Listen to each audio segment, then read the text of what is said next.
We'll there we go. We're going to get going on the official portion of the session today. First, I'd like to welcome everyone who's in attendance, and I'd like to congratulate you on making your decision to join in on CPC certifications. The Certified Personnel Consultant is the only recognized professional certification for third-party employment and staffing and recruitment industry. So from time to time, you might see trainers, great trainers, offering something that they call a certification. There is no other certification in Canada. There's nothing that stops a company from coming along and saying, oh, we're going to offer an HR certification and we'll give you a badge or something. There's nothing wrong with that. But it is not the official and recognized certified personnel consultant certification in Canada. ACSESS is the only authority in Canada offering that certification. And in order to become a certified personnel consultant, you've got these 5 sections or segments that you'll follow. Legal aspects of staffing, which we're doing today, health and safety, legal aspects of recruitment, which is a little bit more of a generic legal aspects of HR and recruitment. So that's got to do with human rights and employment equity and all the various rules that you and your customers need to apply to. Today, it's going to be in legal aspects of staffing. It'll be all of those things that all companies need to apply to, but specifically in the context of recruitment and staffing. There's a section on recruitment and selection. And by the way, I just want to let you know that that is not to replace your company's recruitment and selection training that you do internally. That might have to do with the very specific interview questions that you ask and the very specific forms that you fill out and the methods that you use.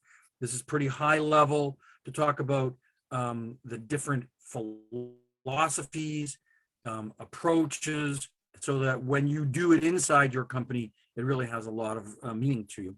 And I think tomorrow our session is on business practices and ethics, and that's one of my favorite courses. So once you've completed those 5 segments or sessions, then you are allowed to take your challenge exam, the CPC challenge exam. And that usually happens, I think, twice per year, but usually towards the end of the year. So once you've completed all 5 of these, you're welcome to take the challenge exam. Some people's courses span over a 2-year period, and so they take 3 or 4 courses this year, 2 or 3 next year, and they fall into the next challenge exam. That's not a problem. You're allowed to do that. The important thing to remember about the challenge exam, so don't get freaked out about memorizing statistics or very specific aspects of laws that I quote to you today. Every province in Canada has similar but not exactly the same laws, and some are federal and some are provincial, and they change. It's not important that you remember that there's 3 weeks pay in lieu of notice under the Employment Standards Act in Ontario, or that you can combine together vacation days or days off in a work schedule in Alberta that maybe you can't do in British Columbia. The important thing is that you know and learn and understand what types of things are covered in these laws, what laws and regulations exist, and where you can go find it. So if you're like me and you operated a national company, every province had slightly different rules. And we never assumed that because we knew it today, we know it in 6 months from now, because as you'll see from today, a lot of those laws and rules change pretty frequently. So it's important that we know how to look them up. Now let's talk a little bit about ACSESS. So before we get started, considering the fact that we're the only organization permitted to offer the Certified Personnel Consultant certification in Canada, we also want to talk about what ACSESS is. So ACSESS is a organization that is designed to promote the interest and growth of the Canadian recruitment and staffing industry in order to identify and communicate and monitor industry standards and ethical business practices. ACSESS is designed to positively influence and protect a regulatory and business environment for our members, which impacts our members and the people that we serve. So it's also designed to protect our employees, our candidates, and our customers, so that they know when they're dealing with an ACSESS member, they're dealing with the highest standards that are available. We want to promote credibility. So we're there as an industry association to create visibility and credibility for our industry, so that the business community and governments and the general public and our candidates and our employees can look to us as the authoritative body with respect to that. And it's also to provide strategic support services like this, like certification training, like tools that you might use, like information that you might need in order to deal with some issues about recruitment or about advertising and so on. And so we're there to provide a whole variety of services, and at different times you'll see, as we're going to talk about today, special programs that are being delivered about changes that are taking place in the industry. Now, as an ACSESS member company, your company is the member. And then every employee of a member company has the opportunity to access the ACSESS resources. So as an employee of a member company, if you're not receiving ACSESS emails and invitations to local events and so on, then you can contact Jennifer after this session and you can say, hey, can you set up a user account for me so I can get access to the user website and get into the member area, and so that you, not only your owner or manager, or you might be the owner or manager, get those emails and access to the resources that are available. When an ACSESS member company becomes a member, they make a commitment to the Industry Association's Code of Ethics and Standards. And so this is what happens is the ACSESS member company makes application to become a member. There's a number of minimum standards that they have to make, that they're registered with the government, and that they've got HST and GST numbers, and that they're remitting their workers' compensation premiums, and that they've made a promise to uphold the ACSESS Code of Ethics and Standards. And then that Code of Ethics and Standards, that commitment to it, is the final stage in becoming an ACSESS member. So for today on our session, we're going to be talking a lot about employment standards legislation, and we're going to talk about some of the uniqueness of employment standards in a concept called co-employment, joint employment, and continuity of employment. We're also going to be talking about some of the uniqueness that occurs because of this third-party relationship where our employees, or in the case of our companies that provide contract services, our contractors are being sent onto our customers' sites. And so we need to know how to differentiate who is the employer and is there an employer. So are you an independent contractor? Are you an employee? And is it the customer's responsibility or our responsibility, and how each pieces of the legislation apply to us. So we're going to talk about how each areas of these legislation apply to us, and then we're going to try to figure out what those commitments mean to us and to all of our members as we go forward. So first off, employment standards legislation. I keep moving things around here because I've got that little bar, with all of the people's participants kind of interfering with my screen. So first off, these courses were originally offered live, and so we got a lot more interaction amongst groups, and a lot of the screens, we've been kind of removing them as we go along, that were designed to have this sort of open discussion as we lead into a topic. So I'm going to pretend like we're having an open discussion, but again, I'm going to encourage you if you're on the session, not for those people who are looking at recordings right now, later in the future, but for people who are on today, if you have any questions at all, just unmute yourself and dive right in. So we first ask ourselves to kind of rate yourself. Have you ever studied employment legislation or your Provincial Employment Standards Act? I think we've got someone from Quebec also on the line today, which is sometimes a little bit rare for this session because I know we offer a lot of CPC sessions in the French language. So it's not, so a lot of the French language CPC sessions include Quebec examples. So I apologize if you're from Quebec today and you're here to listen to the English portion. We've got a lot of Ontario examples because of the percentage of people online from Ontario. We've got some British Columbia, Alberta, Saskatchewan examples on here also today. But fear not, the examples are there as examples.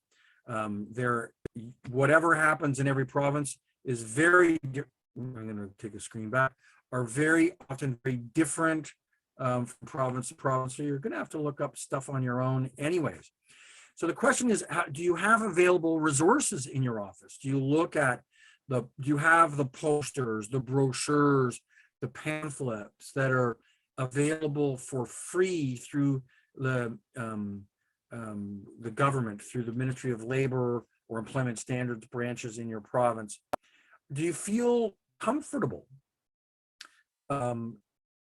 with managing temporary employees who are going to have questions or having conversations with your clients about their protocol, their behavior, their employment practices, and their business practices to make sure that you're all cooperating together to minimize risks? And do you see yourself as a consultant who often provides advice to your temporary employees and to your customers? And that's the goal today. We really want you to feel comfortable in acting as a consultant. So my screen is frozen. Let me try to figure out how to stop it from, there we go, from being frozen. Do you feel comfortable in acting as a consultant and speaking about some of these topics that we're going to discuss today in a very knowledgeable way? So it's really important to know the law, and particularly the first most basic section of law, which is Le Nom de Travail in Quebec, the Employment Standards Acts and the Labor Standards Acts in various provinces. They have different names: labor standards, employment standards, Nom de Travail. And we'll talk a little bit about on the screen later on about what some of those different names are in different provinces. You have the knowledge will help you educate your customers to reduce their risk. You want to protect your employees to ensure that they receive the minimum protection that they're entitled to and that's available to them. You want to improve your productivity by eliminating misunderstandings and problems that can occur just simply because people didn't know. You want to protect your professional reputation and your company's reputation, and you want to limit yourself from liabilities of getting charged by the government or sued civilly by people because you didn't follow the rules. You want to earn the respect and dedication from your clients who will rely on you to give them advice in doing what is right. Going through these CPC sessions and learning employment standards and other appropriate legislation also helps you to differentiate you as a person and your company in the marketplace from those people who are not ACSESS members and who are not CPC certified.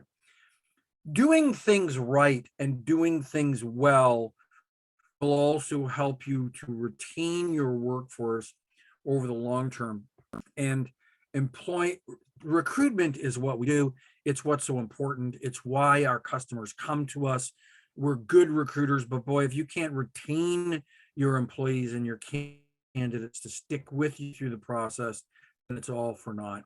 So retaining your workforce becomes improved as you do things more professionally and you do things appropriately. And of course, we've all made a commitment to adhere to the ACSESS Code of Ethics and Standards.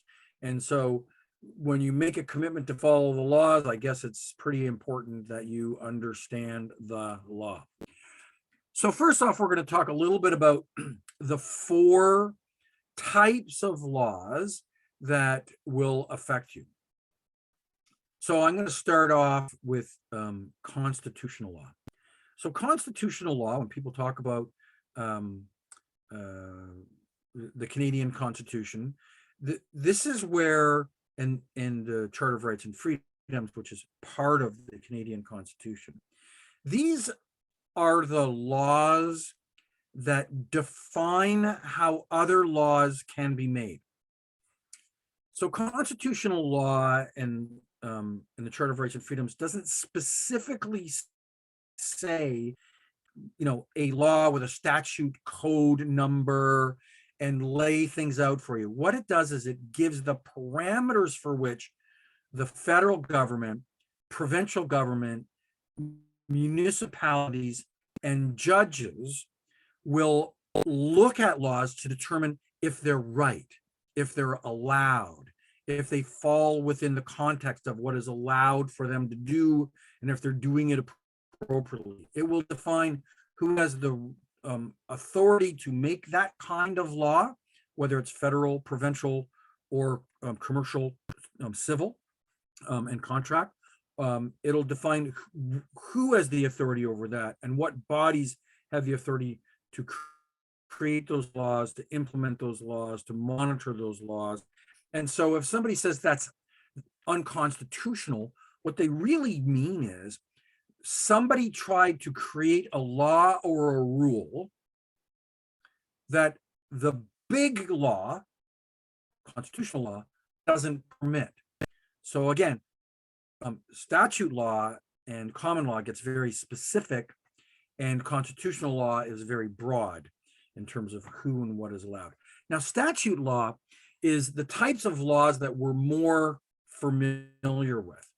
This is when the government introduces something in their legislature or in their house, and they introduce a bill, and that bill goes through first, second, third, and fourth reading. Then that law is passed, and then it becomes enacted, and then it's up to the government to administer that law and for people to follow that law. And so statute law goes through a very specific process where elected officials decide what those laws are going to be. Now, common law is sort of they are the laws that are created by the courts based upon the court's previous interpretations of laws. And so it's very possible that a statute can't contemplate everything, and the Constitution gives broad guidance, but in common law, various decisions are made, and they're made consistently time after time until eventually we all in common start to understand that that is the law. So for example, it is a common law practice that two people can be considered to be married in different parts of Canada after they've lived together and acted like they were married for a certain period of time. And it's possible that in certain provinces, like I think, for example, Quebec, very long time ago, started to look at it being 2 years of two people living together, whereas in other parts of the country, it was 5 years. But eventually, the courts start to decide, usually when people break up, and they decide, hey, I want the dog and I want half the money, and how do we split up the value of the house? That they went to court and they fought it out, and the judge said, yeah, you know what, even though you didn't stand in front of a justice of the peace or a priest or a minister, and you didn't get a certificate of marriage, you acted like you were married, and so we're going to treat you like you're married. And after a while, those decisions become common to everyone. Now, more exacting or more relevant would be common law statutes, common law understandings around the termination of employment. So we all have the minimum standards that are available in statute law. So in the Employment Standards Act, we'll say if a person worked for you for 2 years, they need to get 2 weeks pay notice, or 2 weeks pay in lieu of notice, and how you calculate that pay and what is included in the calculations of those pay and what's supposed to happen with their benefits and so on and so forth. And in the statute, it might talk about, what you need to achieve in order to not pay somebody. So cause for termination. In common law, decisions have been made that are not almost always are greater than statute law. So for example, in common law, we might find that certain types of employees are entitled to about the equivalent of 1 week's notice or pay in lieu of notice, 1 month's notice or pay in lieu of notice, up to some certain maximums. And it might vary depending upon how senior your job was and how you were recruited and how old you are and how long you've been around for. But they will typically kind of fall in around 1 month per year of service, whereas the statute only guarantees, say, for example, 1 week for each year of service. So the common law is when you get sued for, when a company gets sued for violating their employment agreement.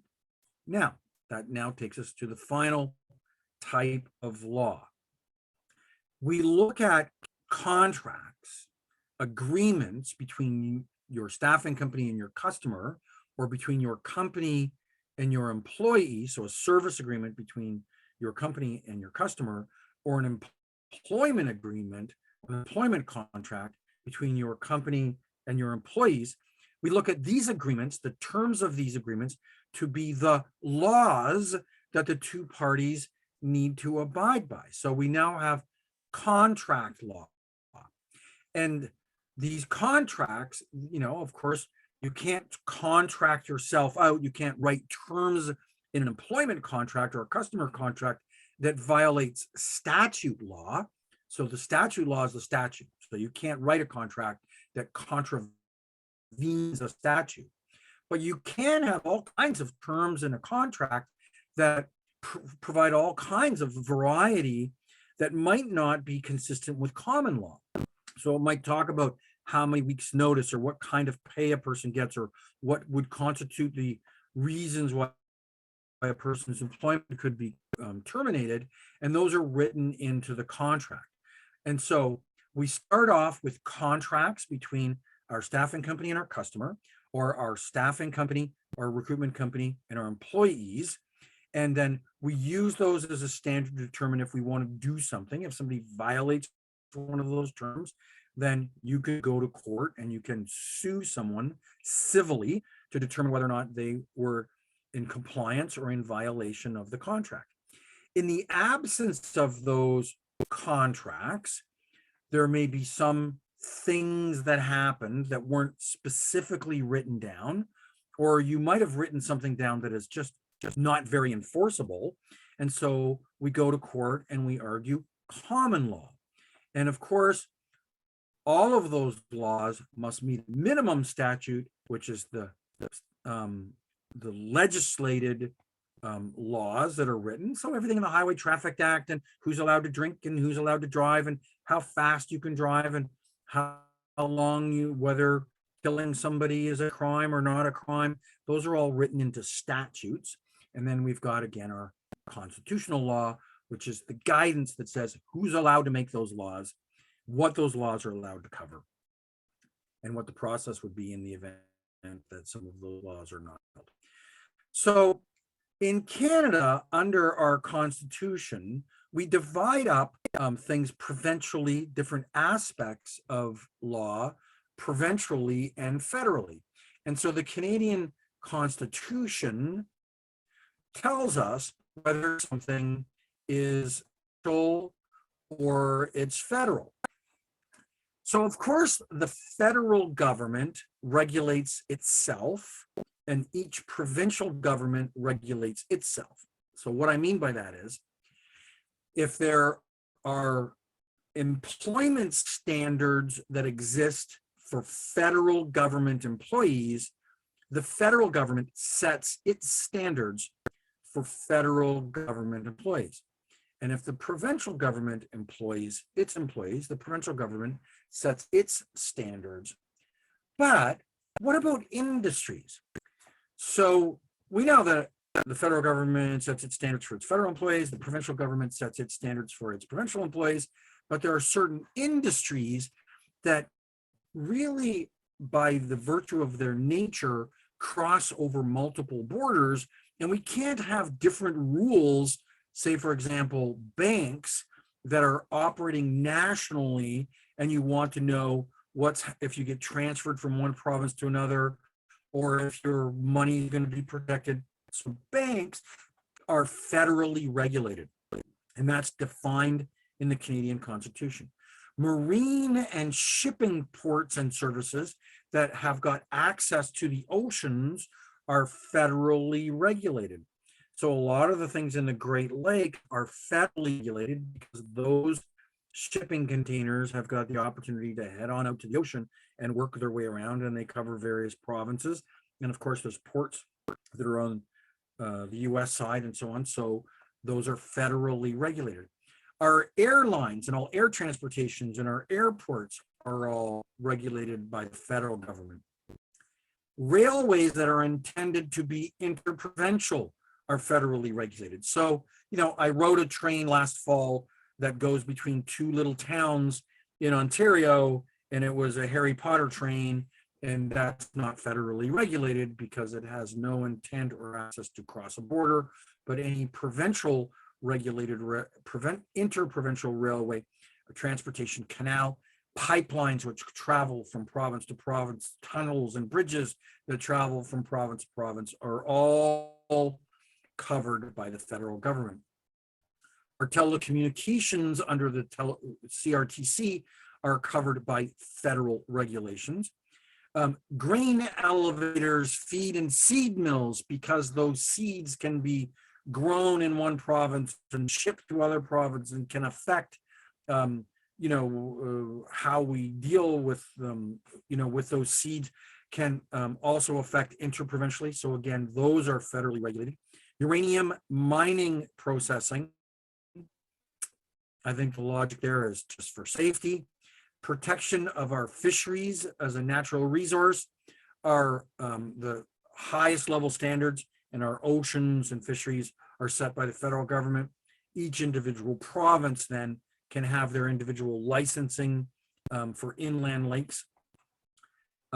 First Nations activities are federally regulated, which doesn't mean that the provinces don't have a role, just that the high level federal regulations apply to those. Sure. All of our crown corporations, question, sorry. Nope, okay, all of our crown corporations, so CORCAN, which is a corporation that inmates work in to learn skills, that's federally regulated. There's all kinds of different crown corporations that exist. So if it's a federal crown corporation, but then provincial crown corporations are regulated by their own province. So if a government creates a special entity that they treat like a company, like your lottery and gaming corporations, the Ontario Lottery and Gaming Corporation, with an example, is a provincially regulated crown corporation. And then any private businesses that operate under a federal act are federally regulated. Everybody else is provincially regulated. So staffing companies, recruitment companies are provincially regulated. Automobile manufacturers, provincially regulated. Restaurants, food processing, distribution. If it's a trucking company that only ships locally, provincially regulated. So all of our education, training, provincially regulated. So pretty much everybody, except for the really big guys, banks, transportation, telecommunications, in terms of our customers, are those ones are federally regulated. Everybody else pretty much falls under provincial legislation. Now we got different words that we use, and it can sometimes get confusing because the federal government would say they have their federal employment standards code, whereas in Ontario we talk about the Provincial Employment Standards Act. In Alberta, we've got the Employment Standards Code and Regulation. So don't be fooled by the word code or act or regulation. It's important to know who the regulator is and what their authority and who they apply to, but don't be confused simply by the words code and act. Okay.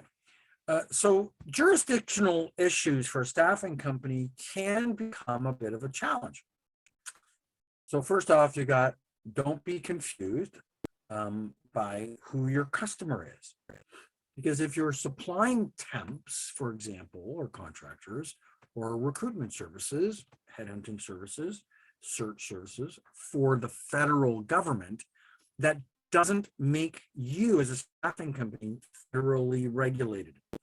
You are provincially regulated because you didn't fall constitutionally under those categories, and your customers can be in any country, in any province, or in any jurisdiction or in any industry.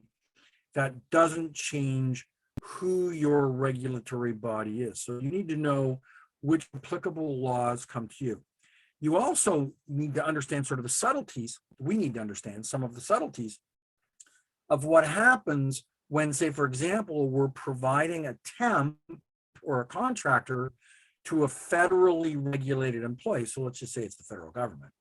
And they're closed on Remembrance Day because it's a federally regulated holiday, but Remembrance Day is not a provincially regulated holiday in Ontario or Quebec. It is in Alberta.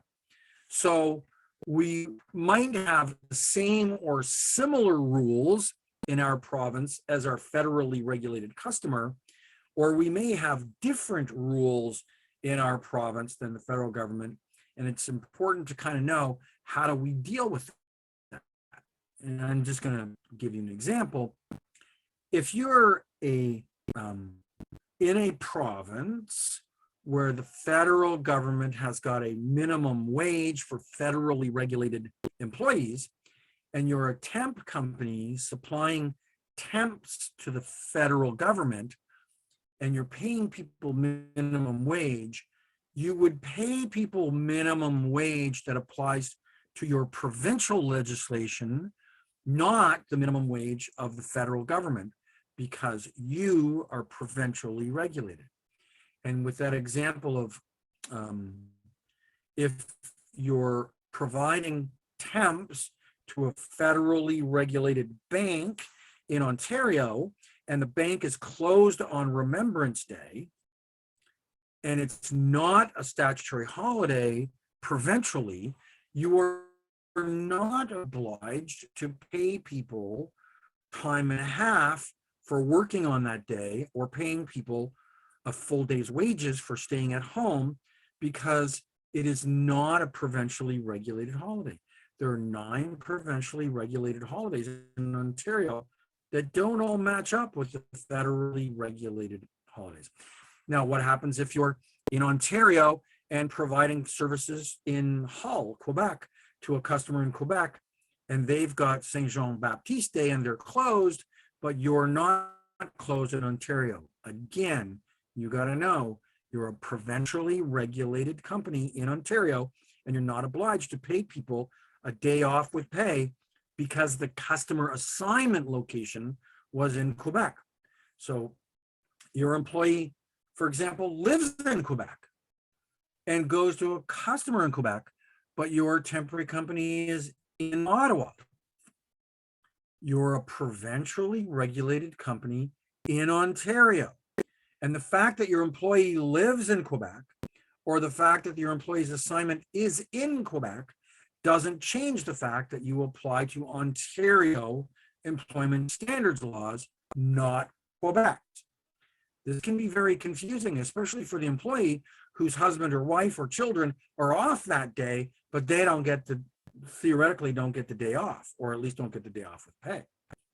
So we need to know the difference between federal and provincial laws, and we need to know the difference between province and province, and we need to know the difference between our customers' regulations and our regulations and how we're going to apply them. Are you confused yet? There's also the issue of an employee versus an independent contractor. Now, in years gone past, we relied a lot on common law definitions of an independent contractor. Remember, we talked about common law. So what that meant was, at some point in time in the past, either a company went to court to prove that a person was an employee or not an employee, or a worker initiated a lawsuit to prove that they were an employee or not an employee. And courts have taken a whole variety of factors and come up with some rules about who's going to be an employee and who's going to be an independent contractor. So in common law, they look at things like who has direction control, the power of direction control and supervision, the authority of direction control and supervision. They ask the question whether or not the individual has the risk of economic loss.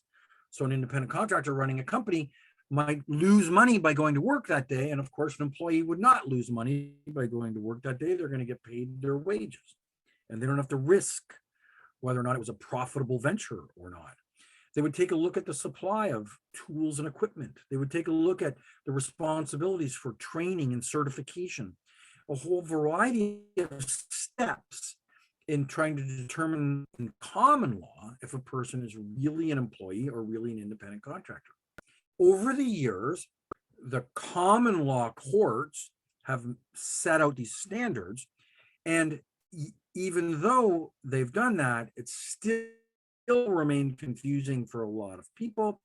And so slowly various statutes or laws have been written by the legislatures and House of Commons about what determines an independent contractor. So for example, in 2017, in Ontario, the Ontario government said anybody who works for a temporary staffing company is sent to work at a customer site is the employee of the supplier, not the employee of the customer. So in years past, there was this argument, is this an employee of the customer or is this an employee of the supplier?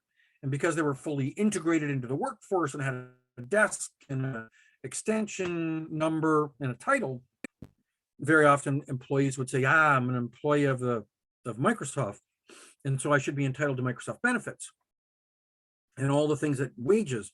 And the government came around and said, no. In 2017, they said, for simplicity purposes, if you are an employee, you're going to be the employee of the staffing company until you're no longer an employee of the staffing company and are paid directly by the customer. Now, it's interesting and flawed legislation because it basically says if you're an employee, you're going to be the employee of the staffing company. But it doesn't define the difference between an independent contractor and employee. All it says is that you shall not improperly categorize an employee as an independent contractor. So they still kind of rely upon the common law definitions of whether or not you're an employee or an independent contractor. So if you wrote an independent contractor agreement with the staffing company and it defined you as an independent contractor and you actually lived by all of those definitions, they were true, that you did have risk of economic loss and provided your own equipment, did your own training, were under your own direction, control, and supervision, could set your own hours of work. Maybe you are an independent contractor and you're neither an employee of the customer or the staffing company. So being kind of cute and saying, if you are an employee, at least the bill, the legislation has said, if you are an employee, you're an employee of the staffing company. So it removed that ambiguity so that you're not thinking you're an employee of the customer, but didn't do a lot to remove the ambiguity about what defines an independent contractor. Most provinces don't have it codified into law like Ontario does. And so the issue here is that if you're not in Ontario, and if your elected officials are talking a lot about employment agency licensing and employment agency rules, then you might find your province also moving away from common law and moving towards codified or legislated definitions of who is the employer and what defines an employee. So most employment standards acts, including the federal government's employment standards for its employees, and each individual province and their employment standards acts to deal with provincially regulated employees, deal with things like the distribution of information about the laws, making it mandatory that those laws are shared. It will talk about hours of work, including overtime, rest periods, eating periods, lunch breaks, length of hours that a person can work. It'll talk about what happens in most provinces about unique things like tips and gratuities. By the way, I just looked at my clock. It's 10 to 2. We've been on for 50 minutes, so I got to pick up the pace here, which I will. But at 2:30, we're going to take a 10-minute break, and we'll freeze the screens and put ourselves on mute. We can all go off to take care of whatever we need to take, and we'll come back at 2:40.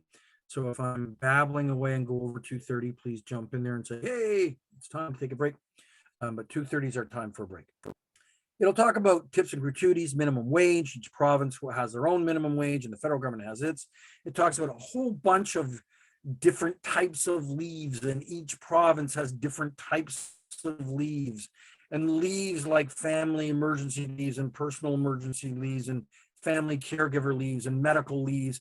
All kinds of leaves exist. And what a leave means, how long you can remain to be without pay, how long you can remain to be an employee and be guaranteed your job back or a similar job back because you were off because you had a baby, or off because your child was kidnapped or something.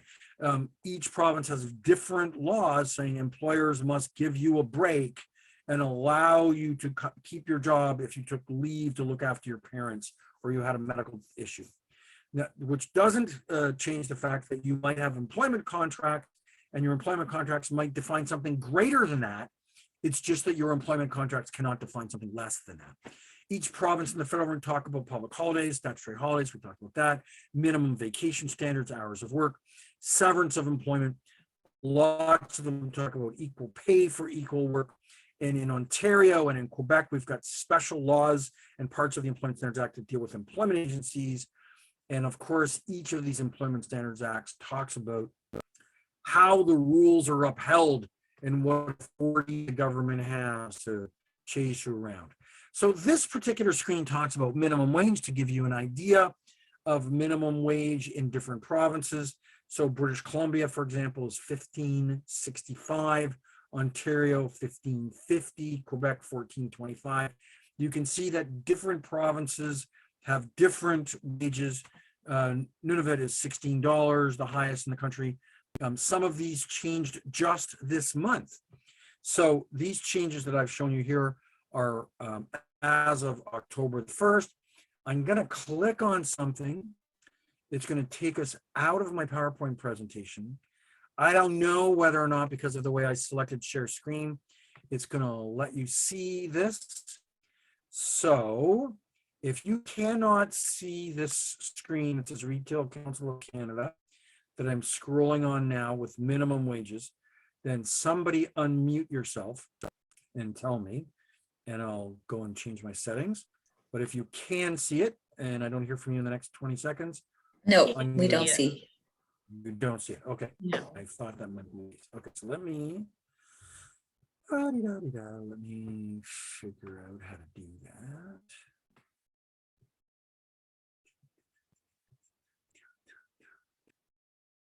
Share screen.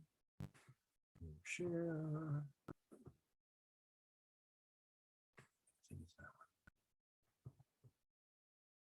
Yeah, sorry, I just, when I shared, I didn't share my computer, I just shared the screen. So hopefully this screen is popping. Yeah, we up got for it. you.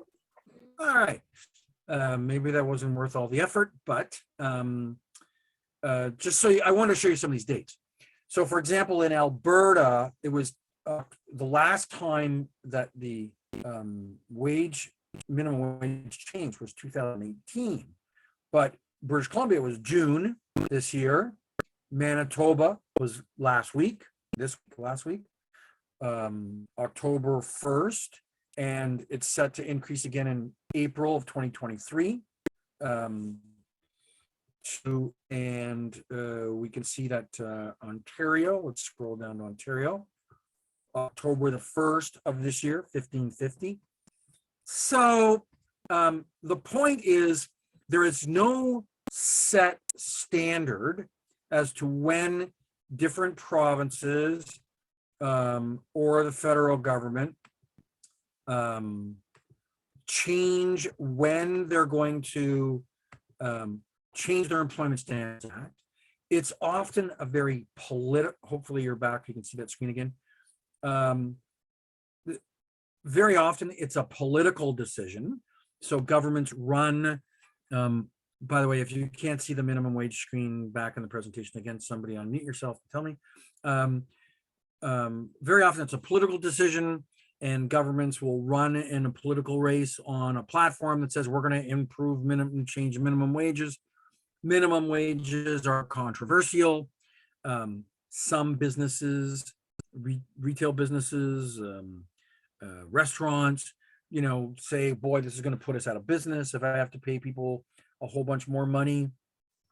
Some people and various economists have done research to show that when you increase the minimum wage, the people who are earning $17, $18, $19, $20 an hour, that it is pervasive and it bubbles up through the organization, because those people got a raise, those people get a raise, and so it bubbles through the organization and creates inflation.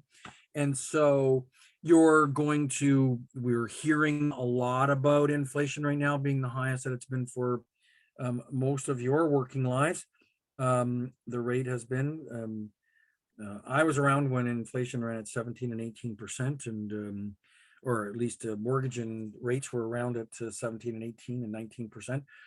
So, this to me seems moderate compared to my lifetime experience, but of course, very high in the last 5 to 10 years, since 2008, 9, 10, 11, 12.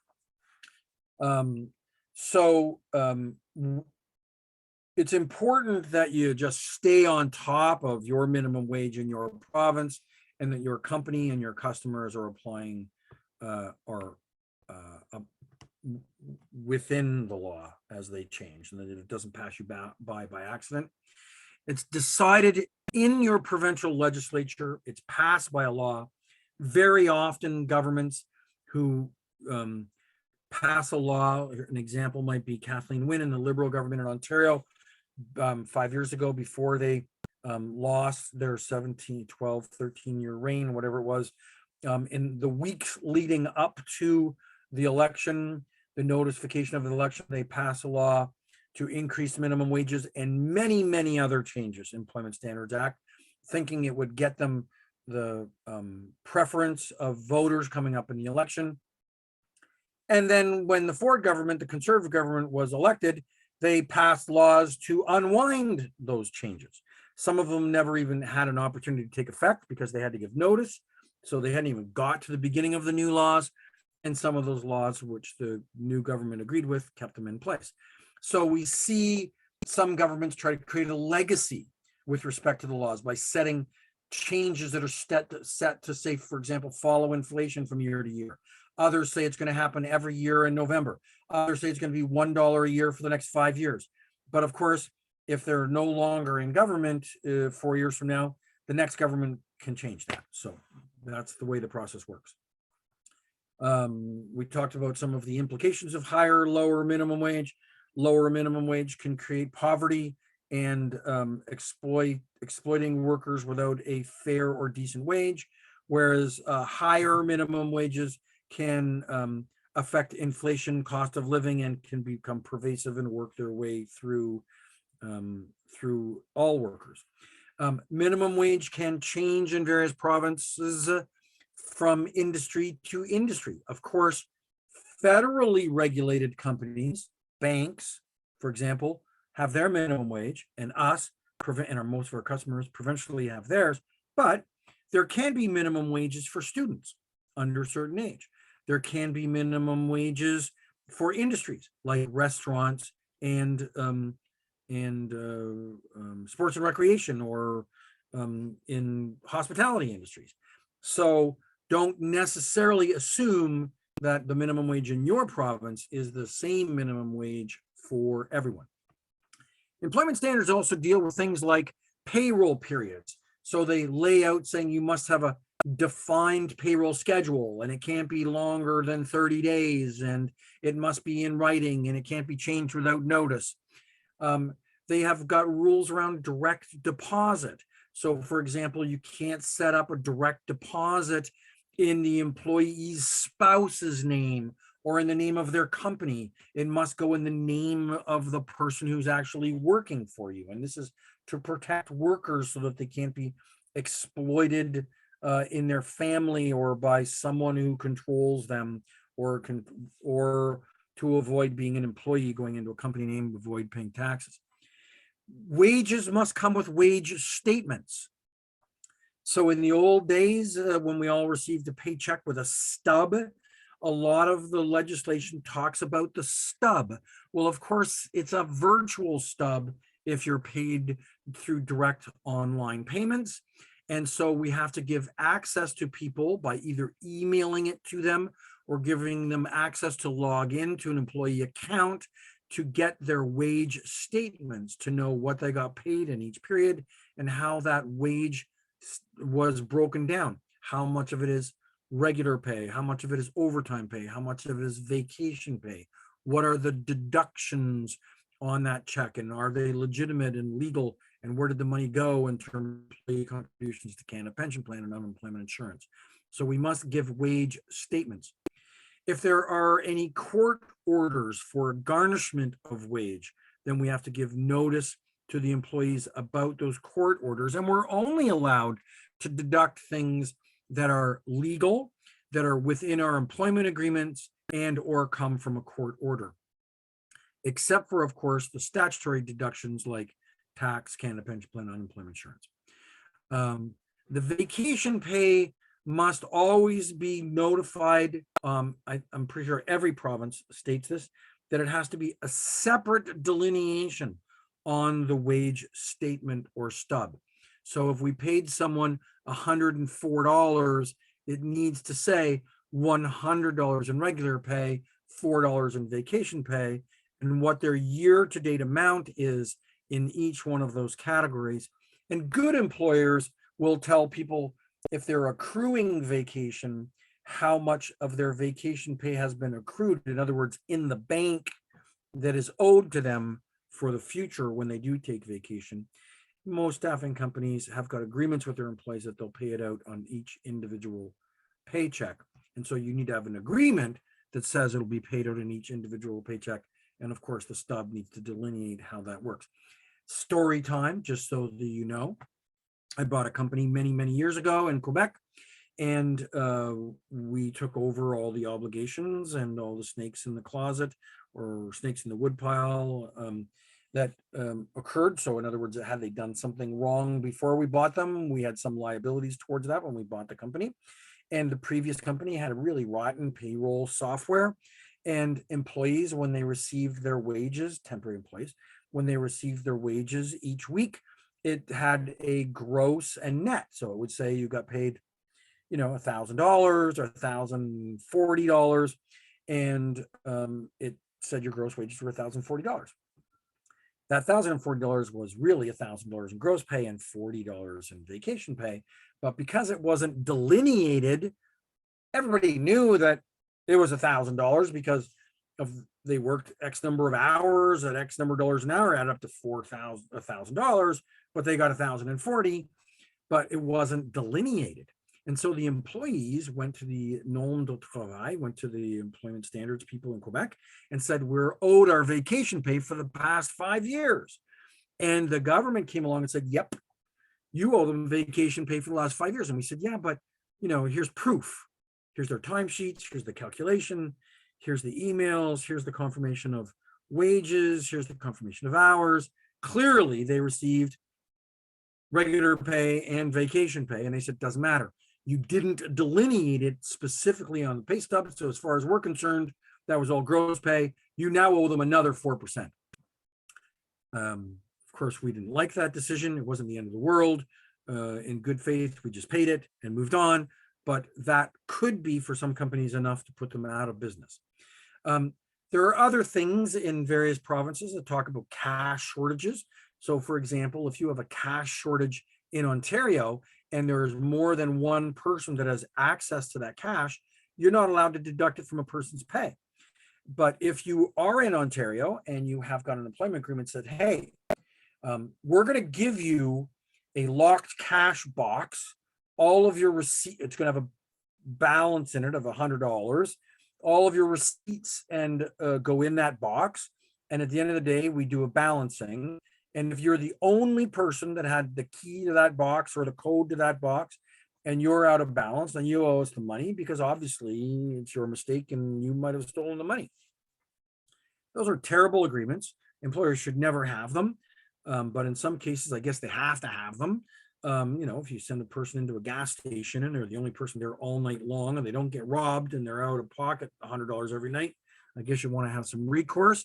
But those need to be in employment agreements, and they can only be in employment agreements if that person is the only person to have access to that cash.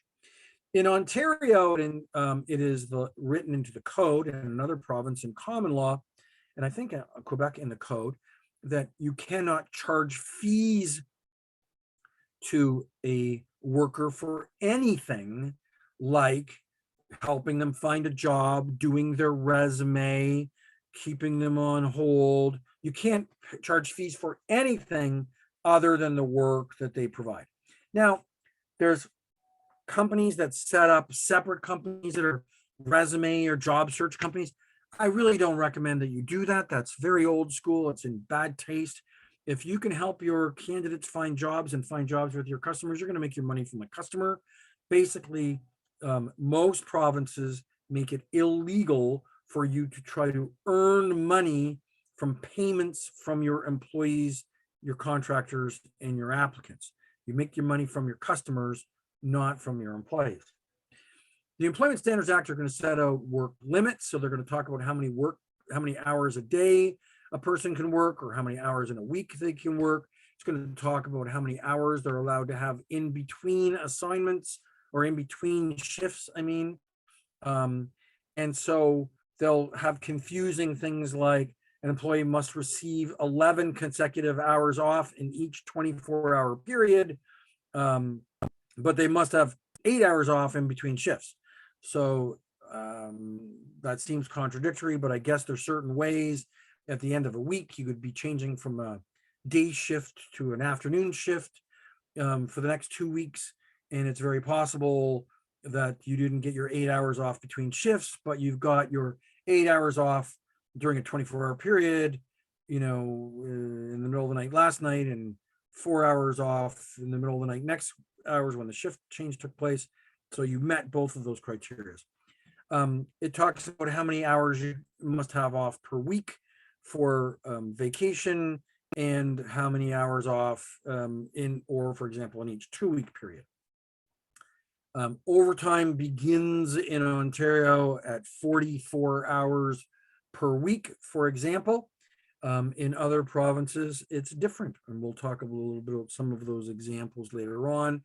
So if you were asked to work extra hours in a day, 12 hours in a day, but you only worked 3 12-hour days in the week, you don't are not entitled to overtime pay according to the Employment Standards Act. Keep in mind that the employee might have an employment contract that is better than that from their perspective. But the statute, the minimum law, says that in Ontario, you don't pay overtime until 44 hours. So let's take a look at this really quick example, then we'll zoom past the other examples because they're all basically a lot of the similar same things with different numbers. Ontario, 11 consecutive hours off each day is in a 24-hour period. Does not have to be a calendar day, it could be any 20-hour period. They have to have 8 hours off between shifts, and they have to have 24 hours off in each week or 48 hours in each 2 consecutive weeks. So it's possible, for example, you could work 4 days in Ontario, have 2 days off, and then work for 8 days. And so you've got your 4 plus your 2 plus your 8. You've got your 2-week period there, but your 2 days off occurred on the 5th and 6th day. That's allowed in Ontario. Most people have Saturday, say for example, have Saturday and Sunday off. And if their weekend is Saturday night at midnight, theoretically, they got 1 day off 1 week on Saturday, on Saturday, which is the last day of the week, and then Sunday off, which is the first day of the next week. They got their 1 day off, and then at the end of the week, they did it again. So they get their 2 days off per week. Alberta has slightly more flexible rules. So they say they have to have 2 days off in a 2-week period, 3 days off in a 3-week period, 4 days off in a 4-week period.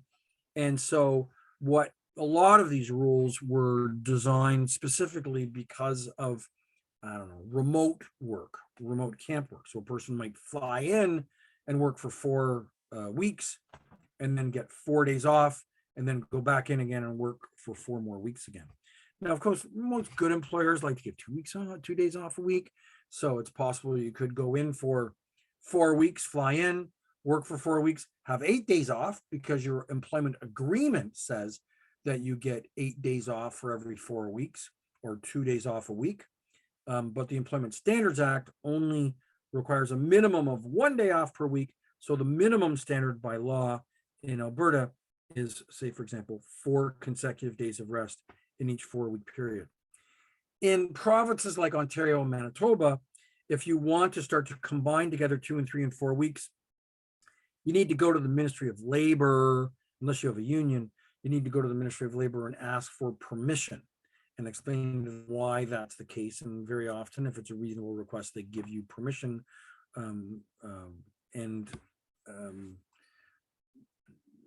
They call it a certificate or a license or a permit, different words for it in different provinces. But if you have a permit for that, that's great. Most healthcare companies have permits because they work 12-hour shifts, for example. How are we doing for time? 2:20. Okay, 20 more minutes before our break. Overtime rules in Ontario, I mentioned to you, it's 44 hours. It's not 8 hours per day or whatever. Overtime is paid in most provinces at time and a half.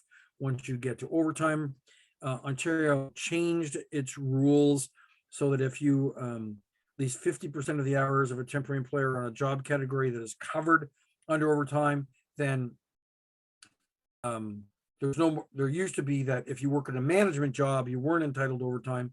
And if you worked in a non-management job, you were. And so long as your management time was less than 50%, then you were entitled to overtime. Blah, blah. They don't allow that anymore. You're either qualified for overtime or you don't. And if you pick up a shift that's a supervisor, but you're normally not a supervisor, then all of your time must be time and a half. That was changed under Bill 148 in Ontario. So again, each province is a little bit different. I'm not giving you these examples so that you memorize them. I'm giving you these examples so that you know when an issue arises in your province that you probably should go look it up.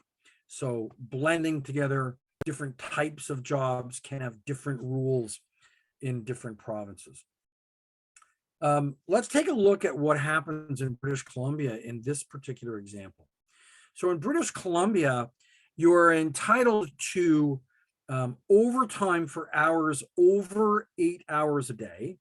You're entitled to double time and a half for over 8 hours a day. You're entitled to more overtime, double time, for anything over 12 hours a day. And you are entitled for overtime for everything over 44 hours that wasn't already counted for in the 2 8s and 12s. So check this example out. Complicated, just to confuse you. This worker worked 8 hours on Monday, 8 hours on Tuesday, or sorry, 10 hours on Tuesday. I'm looking at this gray line right here, if you can see my mouse. 8 hours on Monday, 10 hours on Tuesday, 6 hours on Wednesday, and 13 hours on Thursday, for a total of 37 hours. And in most provinces, 37 hours is not enough to trigger overtime. Most provinces are 44. Some provinces, like I think Manitoba, is 40. You can correct me if I'm wrong. Not important. It's important that you know, but it's not important that you know on this call today. So here's an interesting thing. Monday, 8 hours, no overtime. Tuesday, 10 hours. We're paying time and a half for everything over 8. So 2 of those hours are paid at time and a half, and 8 of those hours are paid at regular time. But then Wednesday, we give the person a short day because, boy, yesterday was a long day. So, just come in for 6 hours today and go home early, paid at regular time. But then Thursday, they get really busy again, end up working 13 hours. So you get 4 hours at time and a half, 8 hours at regular, 4 hours at time and a half. That 13th hour is paid at double time. So now we've got on the pay stub, it's going to say 1 hour at double time, 6 hours at time and a half, 30 hours at regular time. Not that simple. Very difficult for a lot of software, very difficult for a lot of electronic timesheets to kind of calculate this stuff. Very difficult for a lot of electronic timesheets, especially if you're a company that's operating in multiple provinces with different rules. There's different rules in different provinces about minimum hours. Most provinces, it's 3 hours. We can't request a person to come to work for less than 3 hours. And if we ask a person to come to work for a shift and we have to cut the shift short because of something, then we're required to pay them their minimum of 3 hours, even if they were only there for an hour or 2 hours. In Ontario, to give you an example, back to the Kathleen Wynne election promises, try to make everybody happy. They started promising to people they're going to increase that to 4 hours, and that there was some ridiculous 48 hours worth of notice that you had to give a person. Well, in the temp world, you don't even have 48 hours. We call a person in the morning and ask them if they go to work in the afternoon. But they gave them a minimum of 4 hours and 48 hours worth of notice that they would get a minimum 4 hours if it was canceled. And then the Conservative government came along and changed it back to 3 again. So most provinces are 3 hours minimum shift and a certain amount of notice to cancel a shift. And if you don't get the notice, you get 3 hours. Most provincial legislations have equal pay for equal work, which is not pay equity and it's not employment equity. Equal pay for equal work deals specifically with gender differences.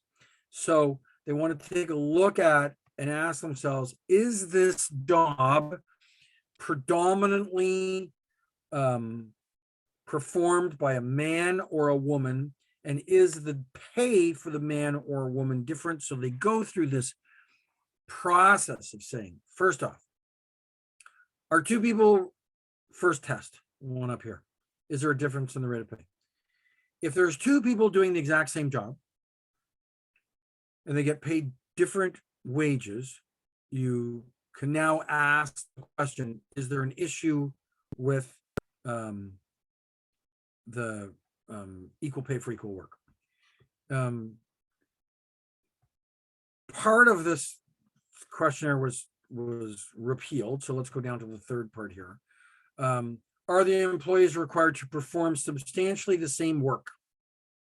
And if they are performing pretty much exactly the same job, it's worked at the same place, they use the same skills to perform the job, they make the same effort, do they carry the same number of bricks, do they, lift the same amount of thing, do they have to make the same effort, are they substantially the same responsibilities in both their jobs?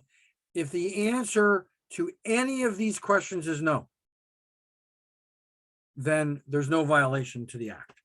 But if there's any difference in the type of work they perform, where they work, have to use the same skills. This person deals with, French language customers. This one deals with English. You can't compare them. This person deals with people who are long overdue, more than 90 days in overdue collections. This person just sends out reminders to people that are current. You can't compare because this person's a highly skilled collector. This one is just sending a reminder notice. It's the clerical job. So if there's any differences, you cannot compare.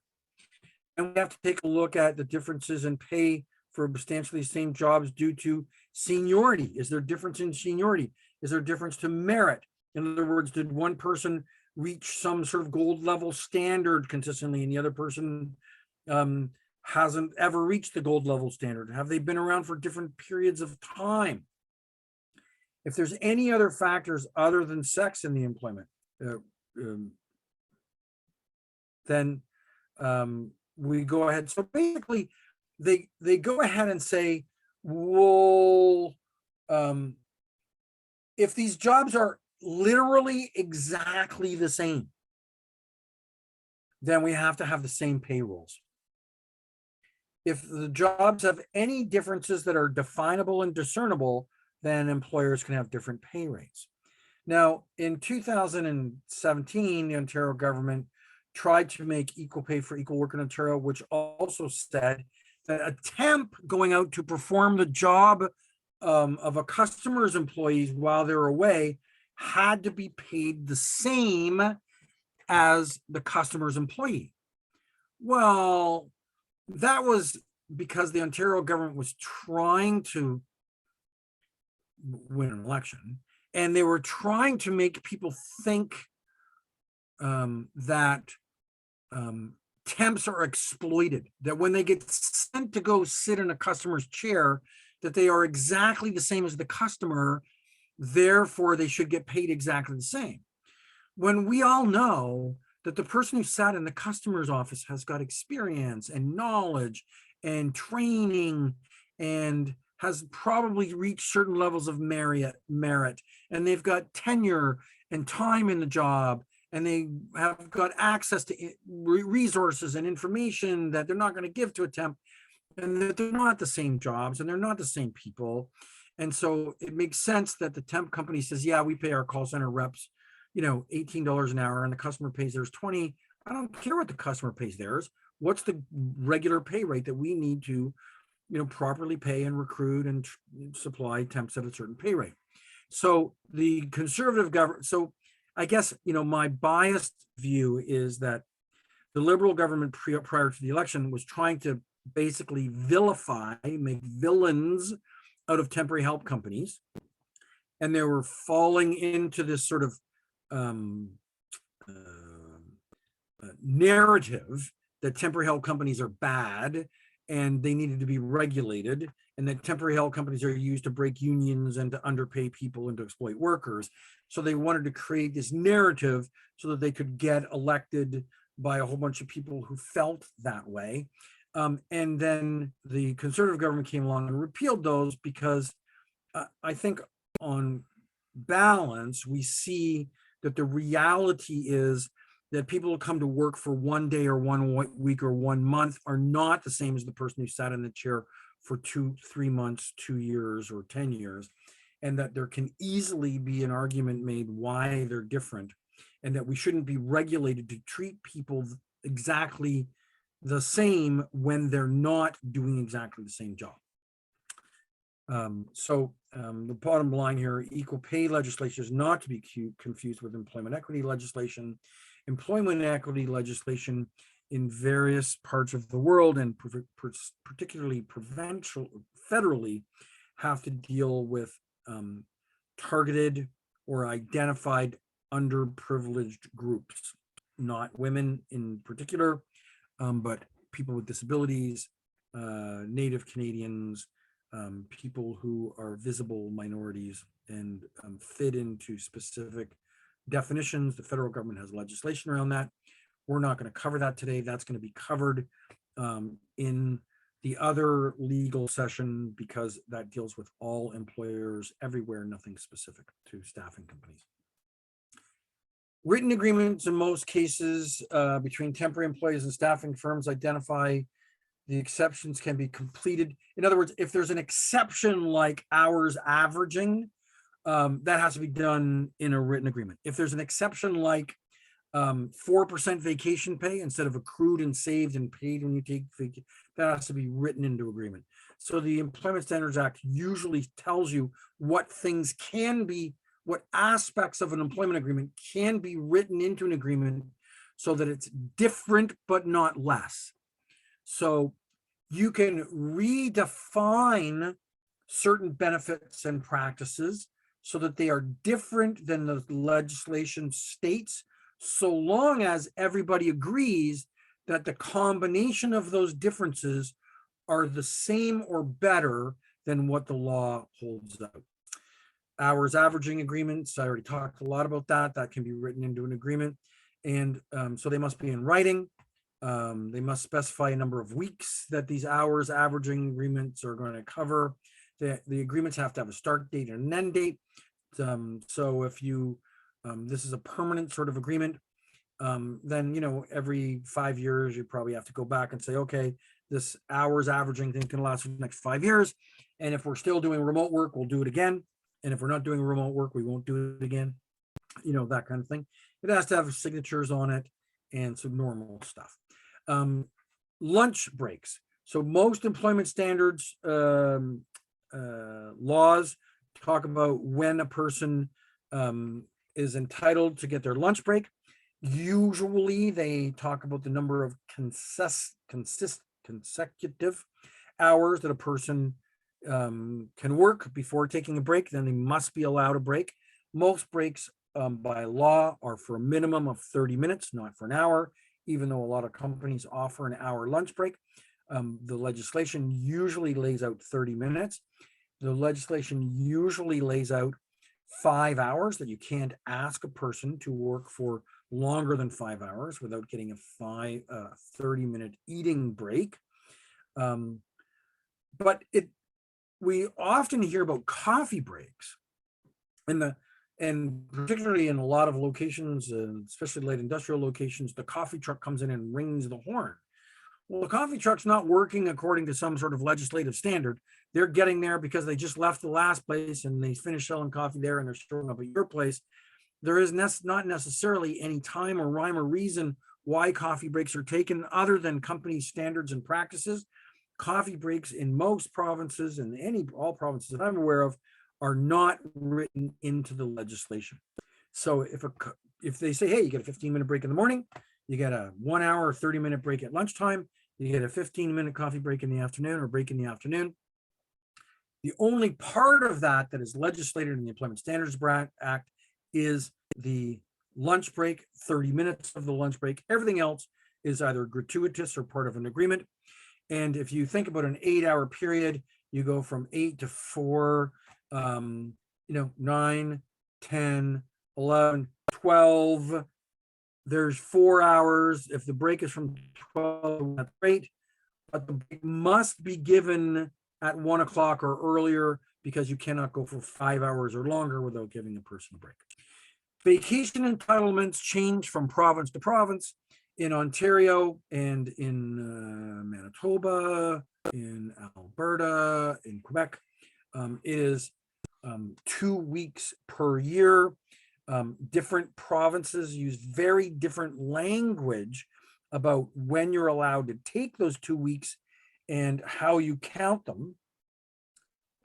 But and when the 2 weeks starts, most provinces, I think all provinces, talk about the entitlement in the year following the year in which they were earned. So you work for 1 year from your start date to 12 months later, and you've earned 2 weeks worth of vacation, which you're allowed to take after that 1 year. Now, of course, most companies don't do that. Most companies might say, hey, you work for 6 months, you're entitled to a week. You work for another, you're entitled to another week. Lots of companies, really good employers, will give you your 2 weeks off before you even earned your 2 weeks. You've just borrowed against vacation pay that you haven't even earned yet. So if you start a job in January and you take 2 weeks vacation in July, you may have only earned 1 week of vacation based upon the fact you worked for 6 months, but you took 2 and then you borrowed against the rest. Then you come back to work till December. Now you've earned two weeks and taken 2 weeks, but the law so that's an employment practice. That's an employment gratuitous standard that occurred inside the company, but it's not a statute written in the Employment Standards Act, because usually the Employment Standards Act talk about your first year earning your vacation, and in the second year you taking your vacation. Ontario, one of the things that Kathleen went before she left in that bill that they passed prior to the election, increased vacation time by statute to 3 weeks per year for a person who's worked 5 years or longer. Now, of course, almost everybody who's worked for a company for 5 years or longer had an employment agreement that increased their vacation from 2 weeks to 3 weeks, but not necessarily. And so instead of it being a common law or contract practice, the government came along and wrote it into the law, writing it into the statute. So now it's a written law that nobody can go under. And when the Conservative government came along and they were elected, they did not repeal that portion of the law. They thought that was pretty normal to have that kind of minimum standard. Everybody gets that anyway. So they did not repeal that law. And so that also meant that 4% of 50 weeks is 2 weeks pay. And so they changed it to 6%, which is the equivalent of 3 weeks after 5 years, which is equivalent to 3 weeks pay. Now, there's a little bit of subtleties in each one of the provinces about whether or not you include vacation pay or you don't include vacation pay. There's an example on the next screen that talks about how much money you earned. There's $640 in this example. So basically it goes like this. If you get paid, if the worker gets paid 4% vacation pay on each check, and of course you had to have an employment agreement that said I'll accept 4% vacation pay on each check, then when a person goes to get any vacation entitlement to try to figure it out, then say for example, they want to know how many days were earned and so on and so forth, you wouldn't count the vacation pay that they already received. Now, if a person is, and again, there's going to be other things we're going to come up to talk about this topic, particularly when it comes to pay in lieu of notice. When you terminate a person, what part of it is vacation pay and what part wasn't. So let's say, for example, we're terminating a person and they took paid vacation 2 weeks ago, then, I'm going to wait till we get to the termination part to figure this out, because it's going to get complicated and I want to keep it really simple. So I'm going to stop that line of thought and I'm just going to come back and say that you calculate either 4% of the person's earnings up until the point and time of which they're terminated and they get paid their vacation pay when they terminate, or if they take their vacation and they say, I want to take my vacation, we calculate 4% of their earnings, but we don't redouble count the 4% that they got paid. So if they took a week's vacation in the first quarter of the year, we don't count that week's vacation pay when we're calculating the vacation pay they're going to take in the third quarter of the year. For public holiday pay, this is where this comes into play. Because in public holiday pay, we're trying to calculate a person's average day's pay. So we're not going to calculate their vacation pay for when we're calculating their average day's pay, because we're going to add vacation pay on afterwards. So a person earns $100 a week and they work for 4 weeks, they earn $400. They're going to go on they're going to go on public holiday. $100 a week works out to be $20 a day on a 5-day week. So we're going to pay them, when they take the public holiday off, their average day pay of $20 plus 4%. Now they might have been earning their $100 a week and 4% vacation pay each week. We're not calculating it again. In other words, the general rule of thumb here is you don't double count vacation pay when you're trying to figure out something in the future, like termination pay, public holiday pay, or future vacation pay. I think I made that sound more complicated than it needed to be. But that's, we don't count vacation pay again when we're calculating average days pay or future vacation pay or termination pay. Ontario public holidays used to have this thing called the divide by 20 rule, which is really complicated. You took the amount of money they earned in the previous 30 days, calendar days that were immediately preceding the holiday, and divided that by 20. Why? Because they want to go on the previous month. There's usually 4 weeks in a month. There's 5 work days in a week. So therefore 4 times 5 is 20. So if you took all the earnings that they earned in the previous 30 days, not including vacation pay, and you divided that by 20, you should get an average day pay. Well, of course, nobody did that because that's hard to do. Our payroll systems don't calculate what days you worked on. We just know that what their gross earnings were in a period. It doesn't know they worked on Monday and Wednesday and whether that was 31 days ago or in that pay period. So the current government in Ontario said, nah, take the 4 weeks gross pay and divide it by, just take the last 4 paychecks and then divide that by 20 to get an average day's pay. So we didn't have to worry about the 3 weeks. We didn't have to worry about stuff. We just took their 4 weeks last and divided that up by the number of work days in there, and you got your average day's pay. Now, if you had a regular schedule and you only worked 4 days out of the week, then under the new rule, then you would take your gross earnings in the last bunch of days in the last 4 weeks, and you would divide it by 16. It used to always be divided by 20. That meant some people worked lots, got more, some people worked less. We now take the number of regular work days in the previous 4-week period and divide it by the number of what you earned in the previous 4-week period. Explaining it is more complicated than your common sense. Because your common sense says this person works 3 days a week, always, that's their regular schedule. They earned a certain amount of money during the last 4 weeks. That means if they earn $20 an hour and they work 8 hours a day, their average pay is $160 a day. If the statutory holiday falls on our work day, they get paid $160. So to stay home. So it's the last 4 weeks accumulated.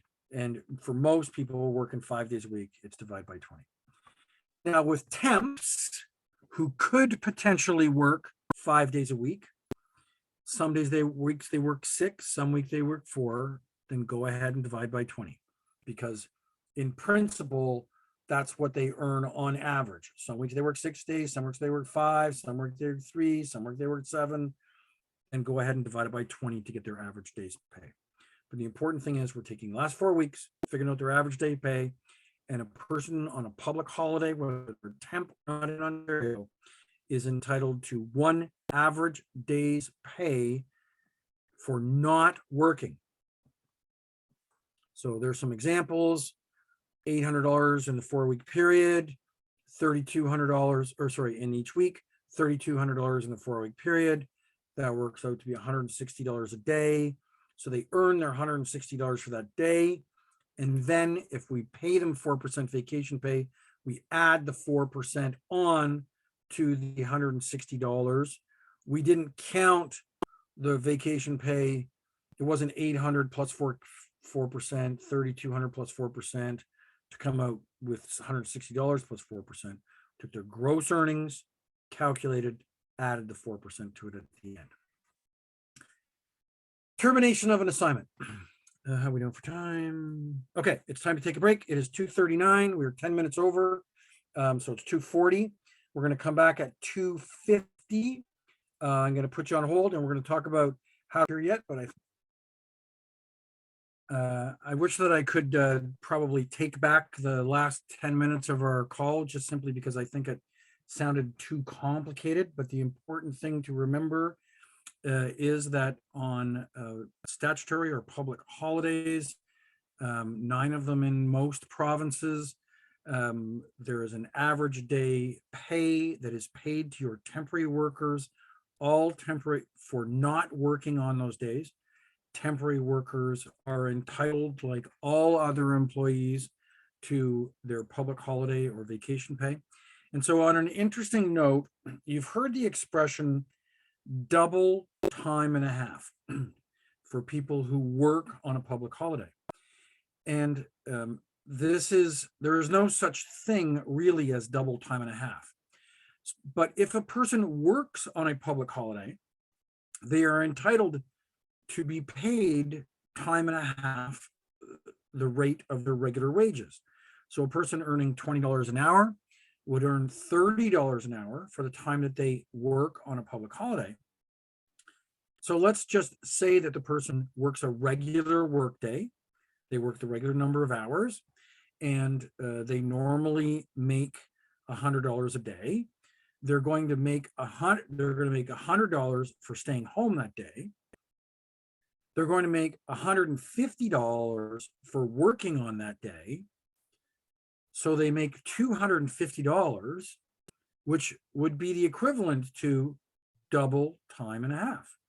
So the term double time and a half comes from the fact that you're probably earning 2.5 times your regular wages. But the one time your regular wages would have normally been paid whether you worked or not, and the time and a half is paid for the time you worked, creating double time and a half. In Ontario, it is written into the legislation, it is codified or in the statute, that a temporary worker who's on an assignment for 3 months or longer or more is entitled to 1 week's notice when their assignment is going to end. Now, if you told a temporary worker and gave it to them in writing that they had a 4-month assignment, and if you reminded them more than 1 week in advance that their assignment is going to end when it was supposed to end, then there's no special extra pay or notice that is required. We give 1 week's written notice that their assignment is going to end. If you are going to change that date, or if they had no date as to when their assignment was going to end, and it's going to end earlier, you must give them 1 week's written notice that their assignment is going to end, and no other notice is required. If your customer calls you up and says the assignment is ending today, today's the last day, and gave you no notice, then and the person has worked 3 months or longer, then the law requires us to give them 1 week average pay in lieu of in place of that notice that they would have otherwise received. This is consistent with all other employees, but in Ontario, they felt that some temp companies, staffing companies, attempted to avoid that obligation by talking about a thing called as and when required to work. And that's an old, many year old notion that no longer exists in law. So in other words, there is no difference between a regular employee and a temporary employee. A person that's worked 3 months or more is entitled to 1 week's notice. And if you cannot give them the notice, they're entitled to 1 week's pay. And if you can give them some notice, but not a week's notice, you can give them the combination of, say, 2 days notice and 3 days pay, or 4 days notice and 1 day's pay. So you can combine together pay in lieu of notice and notice to work out to 1 week. In many other provinces, the exact same notion exists in the Employment Standards Act because they don't differentiate at all between temp employees and regular employees. Any employee is entitled to their notice, written notice, or pay in lieu of notice if that amount of notice cannot be given. So it didn't change the circumstances in Ontario for temporary workers. It simply codified the conditions in Ontario for temporary workers. And let's see if I can get my screen to change. There we go. Temporary employees have the same rights as other employees working within provincial legislation. So that's what I just talked to you about. And I want you to also remember, we're going to look at what happens if they work longer than 3 months. And we're also going to talk about what the difference is between termination pay and severance pay.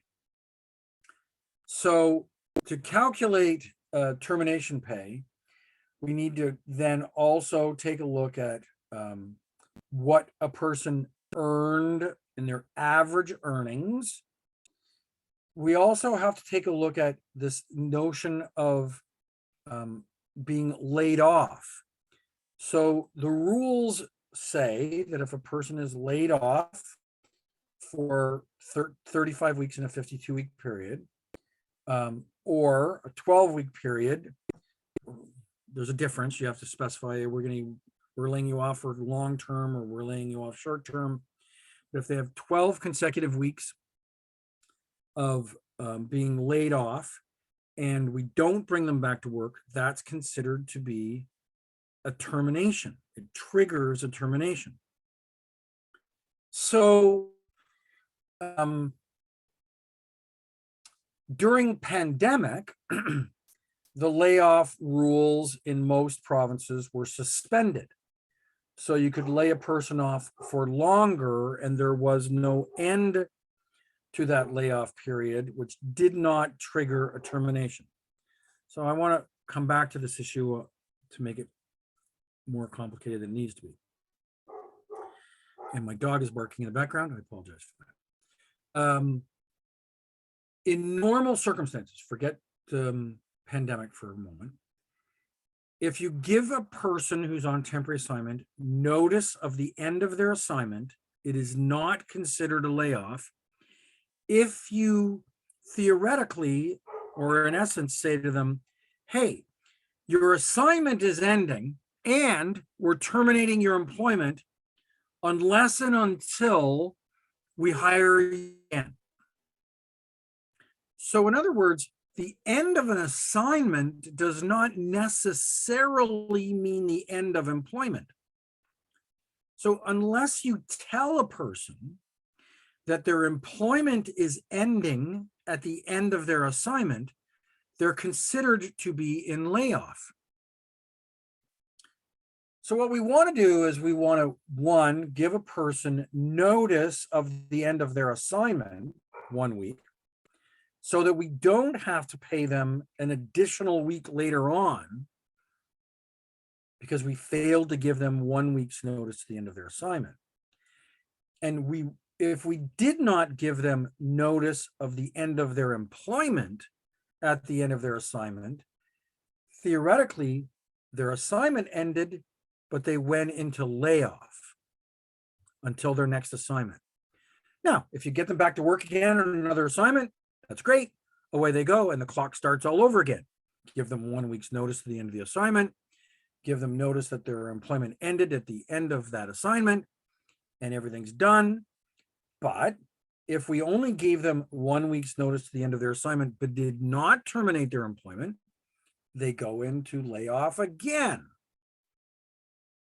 And 12 weeks later, we could consider that person terminated. And had you not terminated their employment, if they went into layoff, you got to give them 1 week's average pay.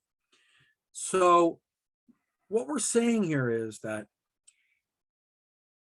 when you lay any person, including a temporary worker, that when you terminate their employment, they need notice or pay in lieu of notice. Any person, including a temporary worker, if you lay them off but did not terminate them, then you must call them back within a specified period of time. Otherwise, that triggers a termination, in which case they would be entitled to pay. So the moral of the story is that unless you've got temporary workers who work for you all the time, they start, they stop, they start, they stop, they start, they stop, and you're not worried about whether or not you're going to bring them back to work, then you should always terminate their employment at the end of their assignment, and you should always give them notice of the end of their assignment, in which case you can avoid paying termination pay. Now, it's possible, it happens all the time, that temporary workers come to work for you, they work for 2 months, they finish their assignment, you didn't terminate them in writing, they just finished their assignment, and they disappeared and you never heard from them again. Well, theoretically, they were in layoff, and theoretically, they should have been available to be called back to work. And theoretically, if you called them back to work, but they were no longer available, they were now no longer available for termination pay. You have to consider the fact that there's always going to be, or there may always be, employees out there who are just waiting for another assignment. You don't call them, you didn't officially terminate them, and you could potentially always have a liability out there of people who ended their assignment, were not officially terminated, went into layoff period, you didn't call them again, and they're entitled to termination pay. So this is all about your company's practices to ensure that you notify people of their end dates, you give them appropriate notice of their end dates. If you don't believe that you're going to be bringing them back to work again anytime soon, you're not aware of it, that you terminate their employment with the appropriate notice, and you alleviate yourself from pay in lieu of notice at some point in time at a later date. The end of an assignment does not specify or imply the end of employment. There's a notion that we refer to as continuity of employment of inactive workers, which in essence is layoff. There's a whole bunch of rules about how you count weeks when a person's laid off. They have to be available to work. They have to, they can't refuse work if you call them back. They cannot be off because of disciplinary suspension. There's all kinds of things that don't qualify as layoff. There's another notion. I'm going to come to severance pay in a moment, because in Ontario, there's a difference between termination pay and severance pay. For now, we're still talking about termination pay, which is the end of employment for all workers. Every province uses different language. But basically, for example, in Ontario, 3 weeks to a year, you owe them 1 week's notice. Anywhere from 1 year all the way through to the beginning of the third year. So in other words, anything less than 3 years is 2 weeks notice. Anything less than 4 years is 3 weeks notice. Anything less than 5 years is 4 weeks notice, and so on to a maximum of 8 weeks. In the other provinces, I use British Columbia for an example here. They use different language that works out to be the same thing. They say after 3 months, it's 1 week. After 12 months, it's 2 weeks. Same thing. It's less than 3 years. 3 years or more, it's 3 weeks. 4 years or more, it's 4 weeks. So they use slightly different language as they go through this stuff. In Alberta, they again use slightly different language. But the important thing isn't that you remember the language or you remember the number of weeks. In general, it's anywhere from 1 to 8 weeks notice up to in Alberta 10 years. What's important is that you know that the notion of giving people notice of termination exists, and that the amount of termination pay or notice that they require is based upon the amount of years that they worked for you, and it can go up to 8 weeks notice. I'm going to go all the way back to the beginning of our presentation.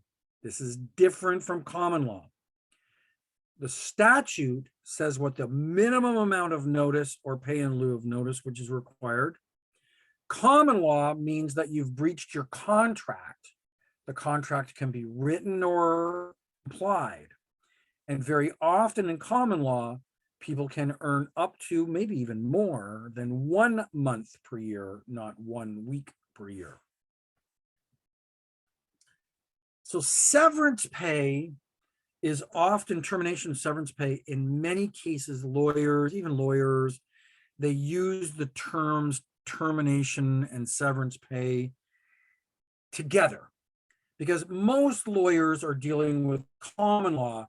So they're just trying to figure out in total how much money is the employee entitled to. In Ontario, under the statute, they talk about an additional type of pay above and beyond severance pay, above and beyond termination pay, which is referred to as severance pay. And severance pay applies to larger employers with more than $2.5 million in payroll, or larger employers who are laying off 50 people or more within a short period of time. So if it's a big layoff for 50 or more people, you're entitled to more money. And if you're a larger employer, you're entitled to more money. Now, a staffing company that has got a payroll of less than $2.5 million is not a very big staffing company. Most staffing companies have got 2 million or more in payroll. So theoretically, a staffing company could qualify for the 2.5 million or more. There, you can argue a lot of the stuff in law. You can argue that your internal payroll is the only payroll that counts for severance pay, and that the temporary workers don't fall into that. There's all kinds of legal arguments that people use, but severance pay is above and beyond termination pay. It applies to large employers with large payrolls or large employers who are laying off 50 or more people at a time. And the important thing to know that if you fall into the severance pay category, above and beyond termination pay, severance pay must be paid in money, whereas termination is about notice. Termination says we're going to give this person 2 weeks notice. And if you can't give them notice, you can give them pay or some combination of notice and pay, so long as it comes out to be the equivalent of 2 weeks. But the severance portion is always money, has nothing to do with the notice and must always be paid in money. Keep in mind that this is in Ontario in the statute, and in other provinces, they sometimes do and sometimes don't refer to severance pay. And in common law, lawyers often intermingle or interchange termination pay or severance pay, and they often refer to it as unlawful dismissal. Now, there's nothing unlawful about dismissing a person in statute. Any employer can sever, terminate any employee at any time they want, for any reason they want, so long as it's not a violation of human rights. So there's specific human rights law that say you can't terminate a person based upon race, creed, color, place of origin, sex, sexual orientation, and so on, under the prohibited categories, the identified categories. But if you just don't like an employee, they're not performing, business is slow, you're changing your business model, you can terminate an employee. The Laws and Employment Standards Act are there to tell you how much money or how much notice or how much combination of money and notice is required if you're going to terminate a person, but it doesn't stop you from terminating a person except for human rights, except for you can't terminate a person because of human rights protections. Now, in common law, they talk about unlawful dismissal. So how could I say to you on one side, you can terminate a person for any reason you want, and yet lawyers talk about unlawful dismissal? That's because lawyers are talking about a breach of contract or a breach of common law. So in other words, they're saying you didn't give the person the amount of notice or pay in common law, which could be up to a month or more. And so they call that unlawful in common law or unlawful in contract, but it's not unlawful in statute. Does that make you confused? Yeah. Okay, so different types of leaves of work. I talked to you earlier about different provinces in the federal government have different reasons for leaves of work, and here's a list of some of them: pregnancy or parental leave, personal emergency leave, family medical leave, family caregiver leave. Family medical leave and family caregiver leave are two different things, different definitions. Critical child care. Oh, you can take a leave if you're donating an organ, if you're a reservist and you get called up, if you have crime. Honestly, I can't tell you. If there's, the word crime is if there has been a crime committed against your family, not if you committed a crime. If there has been a crime committed against you or your family, if you've had a death in your family, if you have a disappearance of a child, each province has got definitions of different types of leaves and how long those leaves are for. In Ontario, pregnancy loss has been added. That's 12 weeks. Used to be just parental leave, pregnancy leave. Now there's a pregnancy loss leave. The family medical leave is 27 weeks. The death of a child is up to 2 years. So if you have God forbid, the unfortunate death of a child, you can take 2 years of unpaid leave for your company and be guaranteed your job or a similar job back upon the end of those 2 years. Same thing with a crime committed against your family or the disappearance of a child. There's new legislation, relatively new, in Ontario for domestic violence, 17 weeks and 5 of those days being paid if you're a victim of domestic violence, and 10 days of personal emergency leave per year, with the first 2 days being paid. So these two provisions for domestic or sexual violence and personal emergency leave are the first two types of leaves in Ontario that have been legislated to include some days of pay. There was, which has been, it's ended, a COVID protection benefit. So workers were permitted on in Ontario with an amendment to the Employment Standards Act that they were required to give up to 3 days of pay for paid infectious disease leave. Those 3 days of pay were, companies could seek a reimbursement from the Workers' Compensation Board. So companies that had a benefit program in play already that said you were entitled up to 5 days or 7 days or 9 days or whatever days, or in a collective agreement per year for medical leave, paid days. Lots of companies have paid medical leave. Then it did not apply to those companies. But if you did not have 3 days of paid medical leave or more per year, then the government said, but you must give them 3 days of paid leave if it's for paid infectious disease, which could have been that they were sick, that they had a family member who was infected, that they have been exposed to a family member who's been affected. They were allowed to take 3 days off. And then the Ontario government came up with a way for employers to make application through the Workers' Compensation, 3 average days pay back in return. Now, it wasn't really full 3 days pay back for companies in return, because of course there are, you accumulate vacation pay, which you're going to take later on. The government didn't give the companies that.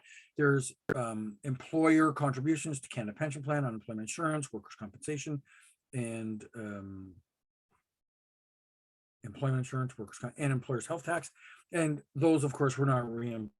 But the base gross pay was reimbursed up to a maximum amount by the Workers' Compensation Board. And many companies who knew about it took advantage of it. It continued through to just recently, July 31st, 2022.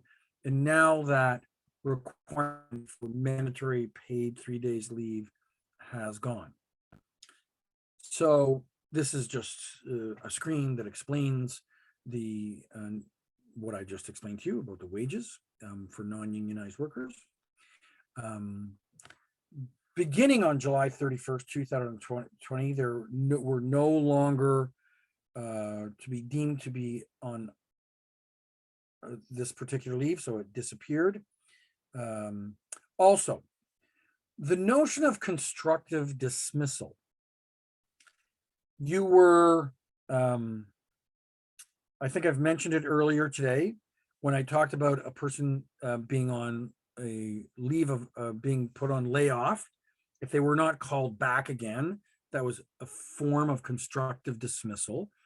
Constructive dismissal is the notion of an employer unilaterally changing a fundamental and critical part of the employment arrangement. That's by changing their work location, significantly reducing their hours, or reducing their amount of pay for those hours. That would be considered to be firing a person. It's like if you say take it or leave it. We're moving from Guelph to Windsor. If you don't move, then we'll consider you quit. And so here's a 250-mile move, and the government would say, no, that's a fundamental change to the employment, the nature of your employment arrangement. And so by doing that, it's called constructive dismissal, which means that instead of the person quitting, you actually fired them. You said take it or leave it. The leave it is being fired, not leave it as being quit. And then therefore they would be entitled to notice or pay in lieu of notice and severance pay if they're entitled to severance pay, or common law if they decided to sue, they'd say, oh, it's constructively dismissed.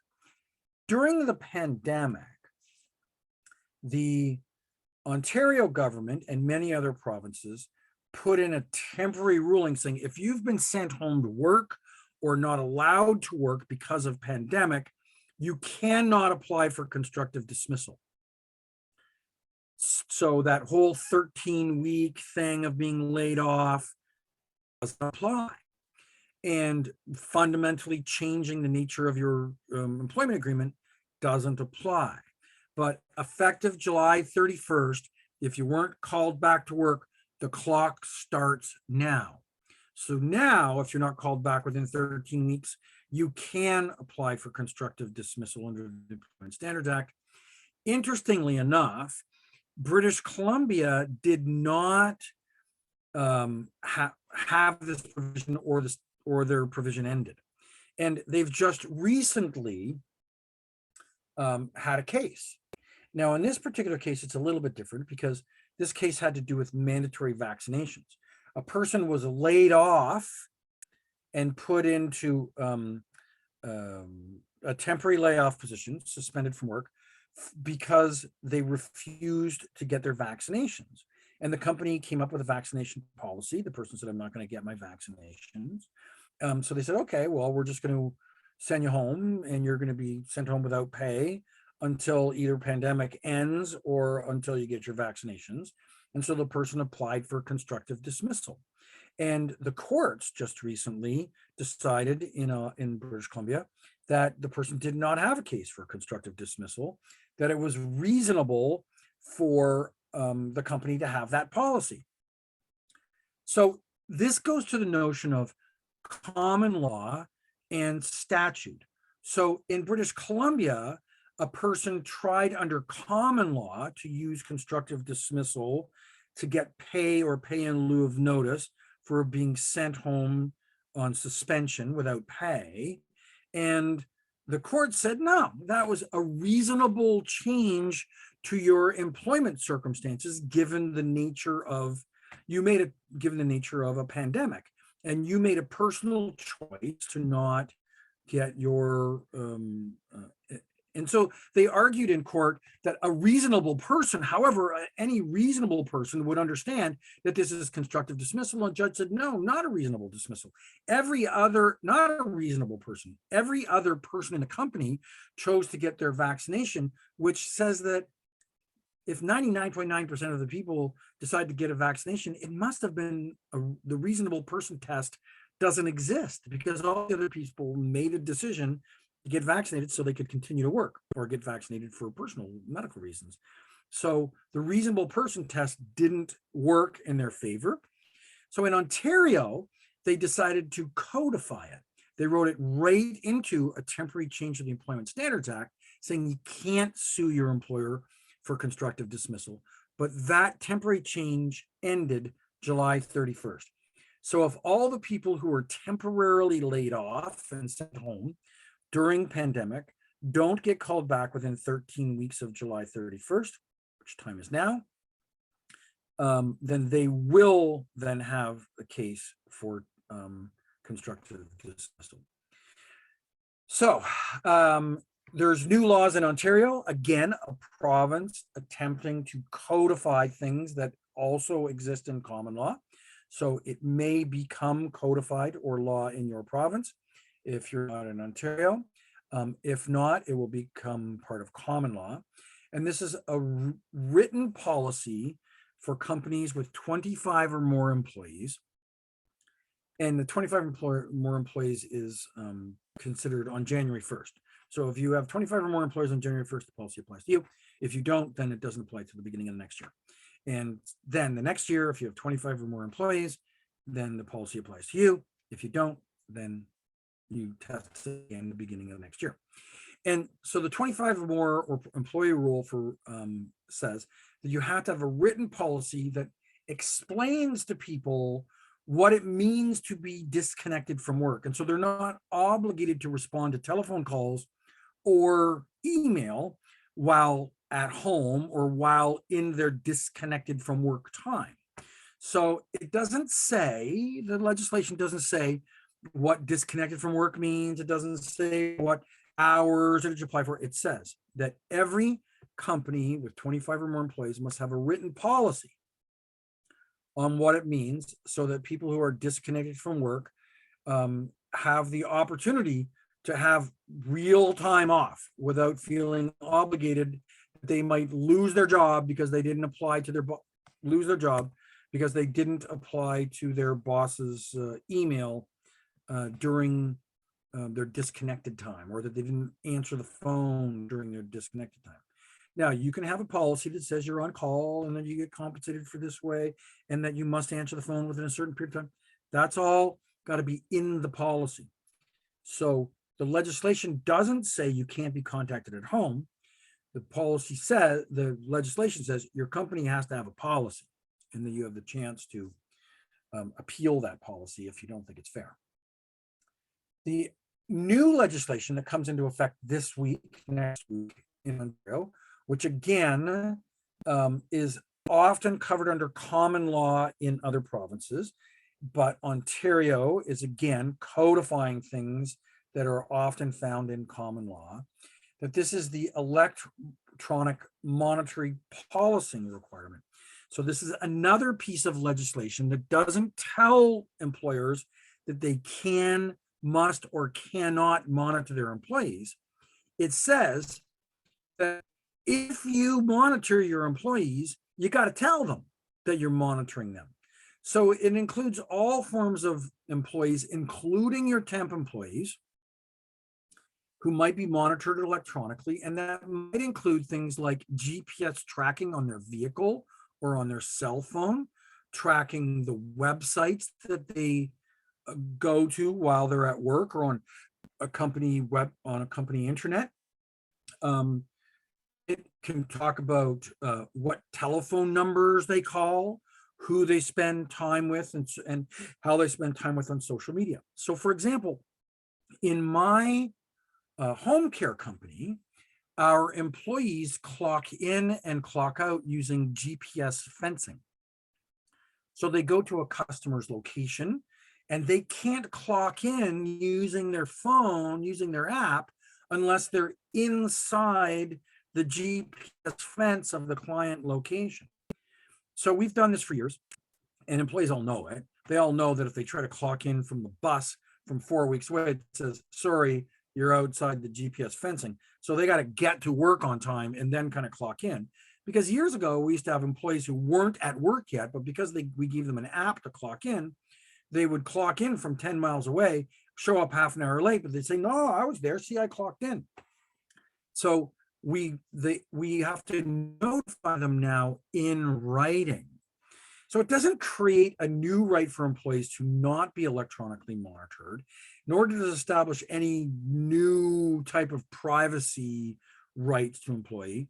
If you believe that it's appropriate, it doesn't affect existing privacy laws or their existing employment contracts, and you as an employer or your customer believes that it's okay to monitor people electronically, you got cameras in the ceiling, at the banks where they count the money that come in from the machines, there's cameras up above, and security offices, there's cameras up above.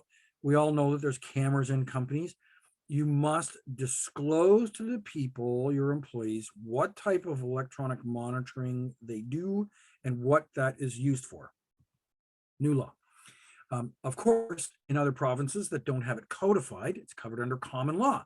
And so if you're monitored at work using cameras or what websites you follow or through GPS tracking on the truck you're on, and you think that's an invasion of your privacy, then you would go to the privacy commissioner or file a complaint or sue your employer, and common law would determine whether or not that was reasonable or not reasonable. Again, in Ontario, they seem to be in the practice now of codifying this stuff so people don't have to go to court all the time to fight this stuff out. Also in Ontario, codified, but again, in common law exists in other provinces, is you are not allowed to put in an employment agreement that you cannot compete. So you cannot in Ontario say in your employment contract with your recruiters and consultants or with your temporary workers that if you work for us, that while working for us or while working for after 6 months, 12 months after working for us, you cannot compete in the same marketplace. This does not stop an employer from saying you cannot use confidential information. This does not stop an employer from saying you cannot solicit our customers. And most non-compete clauses were put into employment agreements to stop people. They assumed by saying, if you go work for my competitor, you're going to steal my forms or use my software or take our ideas or call my customers or recruit your coworkers. And in order to stop you from stealing my customers, stealing my ideas and my patents, using my software, stealing our ideas, recruiting my employees, in order to stop you from doing those things, we're going to we're going to restrict you from competing in the industry. And if you can't compete within the industry for a year, then clearly you have no need or motivation to steal my stuff, my ideas, my information, my people, my employees, my customers. But the courts have said, nah, it's really, in common law, courts have decided it's really, really possible for somebody to continue to work as a temp in the temporary staffing industry and go work for another temporary staffing company and not be using or stealing any ideas or any employees or any customers. It's really possible for a software design engineer to design this software here and go work for a new employer and design that software there without stealing the patented, copyrighted, and confidential information of their previous employer. So the notion that you're going to continue to work for a competitor doesn't necessarily mean you're going to steal stuff. And so we differentiate between confidential information, non-solicitation, fiduciary duty, which are three very enforceable notions in law that you cannot steal and use confidential information that's protected. You cannot solicit employees or customers because you were paid in your previous employment to look after those customers or employees. So now you don't use that knowledge and relationship you have because you were paid to have and hold that knowledge to use it against their employer by stealing their customers, their employees. In which case, sometimes that's a fiduciary, where a fiduciary means that your employer paid you to have a super responsibility to care for something that you can't now use that relationship that you have that was paid to care for against your previous employee. So confidential information is still enforceable. Non-solicitation of a customer's employees is still enforceable. Fiduciary duty is still enforceable, but in contracts, the Ontario government no longer allows you to say you can restrict a person from competing because that implies they're going to violate those three other aspects of the law. It doesn't necessarily mean they're going to break those other aspects of the law. So in other provinces, it's not yet codified, but it still stands in law that if you tried to tried to restrict a person from competing, but they weren't doing any of those other three things, you probably would not succeed in common law stopping a person from competing. So Ontario codified, other provinces not always codified, same concept, and watch to see other provinces follow in suit. In Ontario, years ago, there was a licensing requirement from, I don't know, the late 1960s, early 1970s through to about 2010. There was a requirement for employment agencies, not temporary help companies, for employment agencies to have an agency license. In some other provinces, agency licensing still and has always existed, that an employment agency must have a license. The note from their provincial government. The notion that temporary help companies should have a license is more uncommon or more rare, but becoming common because in Ontario, even though they removed the agency licensing requirement, I think in 2011, now here we are in 2022, they've passed legislation that will require both temporary help companies and recruiters to have a provincial license in order to operate their business. So these amendments have passed through the legislature. They have been put into law, and I'm going to, on a future slide, tell you about the dates in Ontario when there's a seminar, webinar coming up for Ontario employers to pursue. Now, here's some of my opinion based upon past experience. Early on, early 1970s, employment agency licensing became a thing in some states in the United States and in many provinces across Canada, because employment agencies were being accused of being a third party doing the dirty work on, my dog is right there in case there's something on screen, because employment agencies were being accused of doing the dirty work for their customers, i.e. discriminating on their behalf, asking people to violate some tenements of their enforceable non-competition agreements. They'd go and recruit people because they weren't allowed to go and recruit them because of their non-competition clauses and non-solicitation clauses.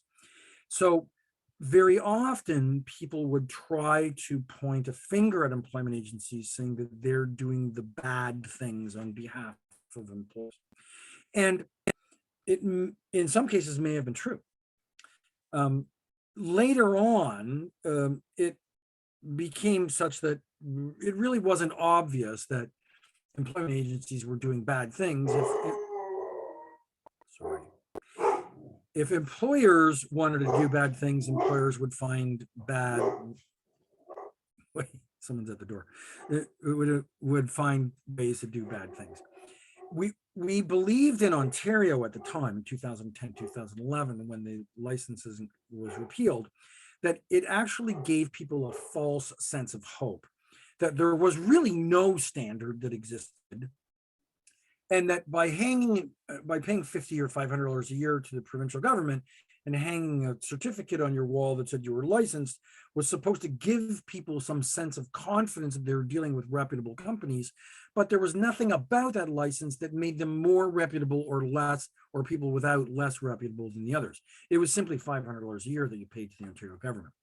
So here we are 10 years, 11 years later, and the Ontario government is now trying to find some meaningful ways to have licensing imposed so that it would require companies of a certain standard to exist. So in other words, that they've got financial viability, that they've got maybe insurance, that they're not past criminals with criminal offenses, that they pay their workers, and that they have a practice of paying their workers. Now, this time of consistently paying their workers, and they don't have money collected from clients, but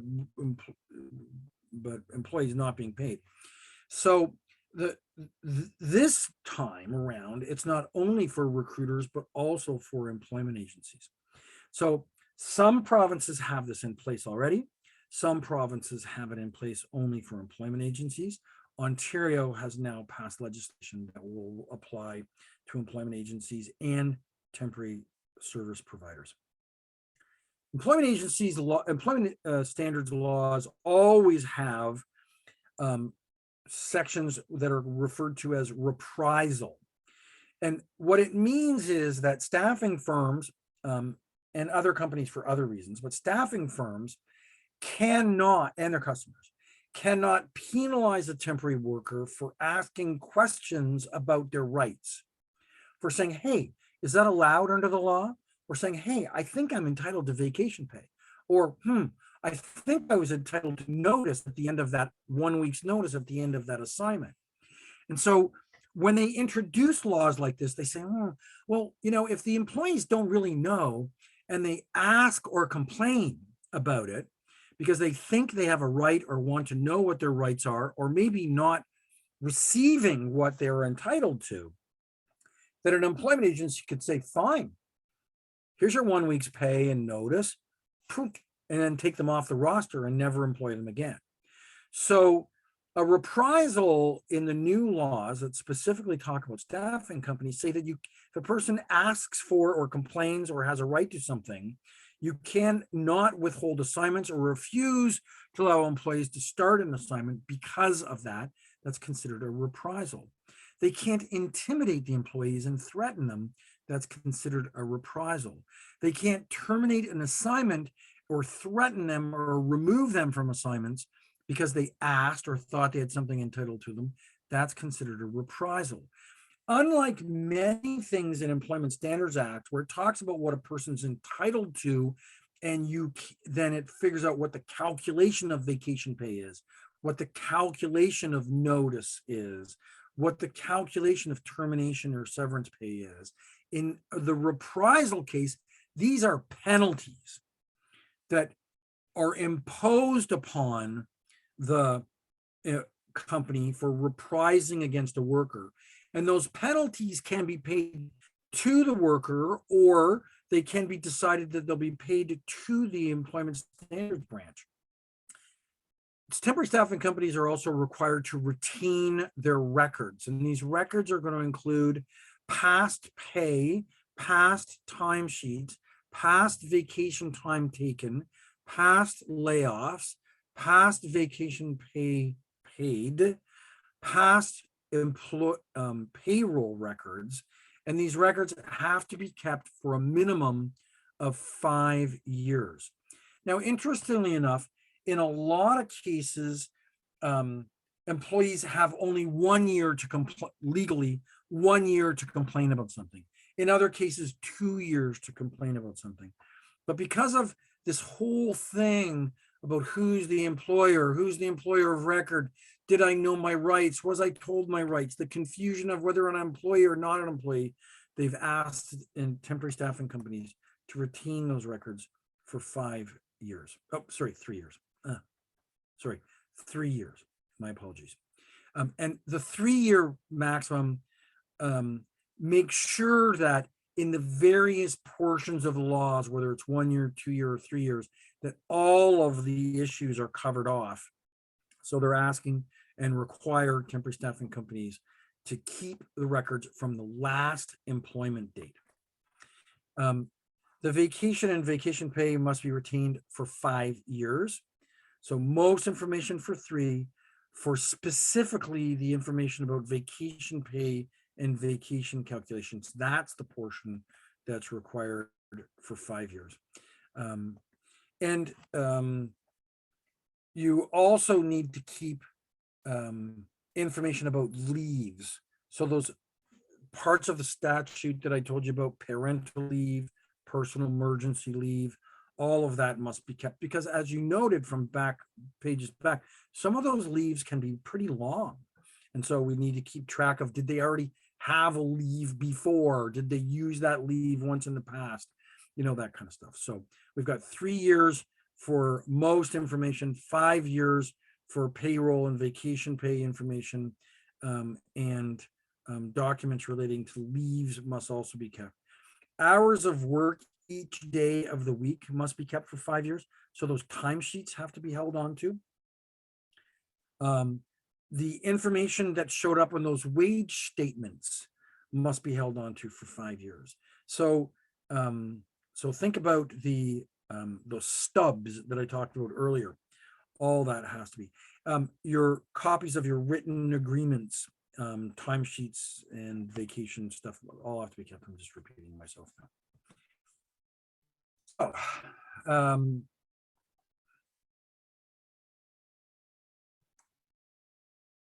So on temporary employees have got special provisions specifically that don't necessarily always apply to other people. We need to define, they define an assignment employee. They call it an assignment employment with a TSA, a temporary services agency. So they talk about the right to public holidays, the notice of termination and severance, the notice to termination of an assignment, of the right to equal pay, not to charge employees certain fees. We've talked about all of these things today. You can't, oh, here's an interesting one we haven't talked about yet. You can't prevent a client from giving a job reference. So we've got this notion of co-employment where even though the customer is not the employer, we can't say to the customer, you're not allowed to talk about our employees. They are also allowed to give job references. We have to give information in writing to all of our temporary service employees, assignment employees, concerning the legal names. You know, for example, I operate one of my businesses under a franchise name called Qualicare, but our legal company is called In-Home Assisted Living Inc. Every document I send to my employees has to say the legal name of our company, In-Home Assisted Living Inc. We can't just use brand names, registered names, and franchise names. We have to do the same thing about our customers. If our customers are operating under different names, we're supposed to give in writing to our temporary workers the various names of our customers. We have to give them the information in writing about our pay periods, our pay dates. We must provide to them information about the Employment Standards Act. We must have posters published and brochures and information available about all of these things. Now, by the way, these things are all available in pre-printed form or PDF form from the ministry. You can download them, you can order them, and you can hand out the ministry's document. You don't need to print it with your logo on it. We have to give the client's name and address, the client's business name. We also now, under the new legislation, must understand that our clients become jointly and severably liable for pay of wages to temporary workers. So here's an interesting thing. If a temporary is sent by a staffing company to a customer, and the customer pays their bill to the staffing company, but the staffing company uses that money for something else, goes bankrupt, and doesn't pay the wages to the worker, the Employment Standards Act now says that the customer is jointly the same as you, as the staffing company, and severably. In other words, they can say, well, those guys don't have the money, the staffing company doesn't have the money anymore, so you must pay the workers directly. And sometimes the workers paid to the Employment Standards Branch, then they pay it to the worker. They can force you to pay it directly to the worker. And even if the customer has already paid the staffing company, they can be required to pay again. So there's a responsibility between the customer and the supplier to know that the supplier always has the ability to pay those wages. So joint liability under Bill 148 means that there's joint liability for related employers. This is a slightly different thing. This means that if a staffing company sets itself up under two companies, one for perm, one for temp, one for light industrial, one for office, one for IT contracting, one for general admin, or they set up a separate holding company over there that the employees and the owners work for, but the temps all work for that company, so that presumably so that they can limit their liability. They've written it into law now, saying no. Employment agencies that have got multiple related employers, they're all jointly severable. So the games that were alleged to have been played by unscrupulous employment agencies and temporary staffing companies are now being, the loopholes are being blocked out, not just only in common law, but in the statute also. We'll skip over this. New legislation effective January 1st, 2023 in Ontario. This one is really interesting. IT and business contractors and consultants have long held on the most that they are separate companies and not employees of the temporary staffing company. Temporary staffing companies have long held that IT contractors and business consultants are not employees of the temporary staffing company. Governments, on the other hand, for a long period of time, have tried to define these workers as employees of the temporary staffing company because they wanted them to pay withholding taxes for payroll taxes at source. They wanted them to pay into the unemployment insurance program. They wanted them to pay premiums into the Canada Pension Plan premium.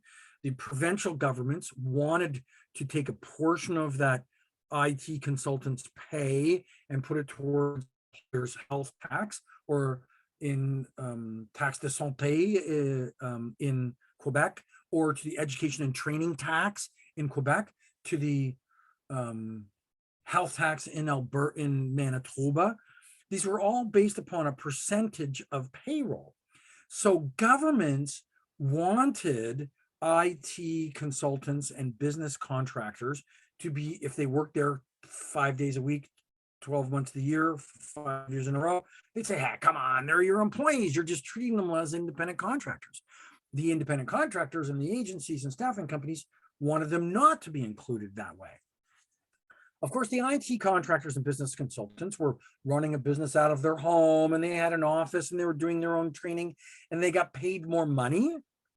So they might get paid $100 an hour, whereas the employee doing the job got paid $50 an hour, and they deemed their markup, the $50 an hour, to be the gross profit they needed to pay for their office and their training and their equipment and any employees they might hire and their bookkeeper and their accountant, and to deal with all of their tax implications and run like a business would.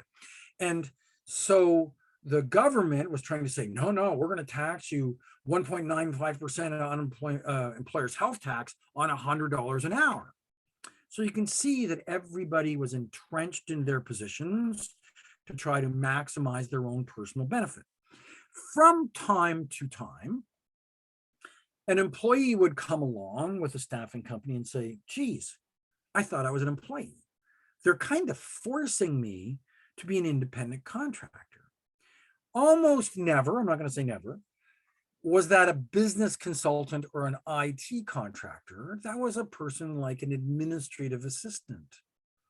Imagine that a call center representative who worked 40 hours a week for your company as a temp, going to work at American Express or a bank or some other call center, and being sent out and getting paid $17, $18, $19, $20 an hour, that they're told, yeah, no, you are an independent contractor.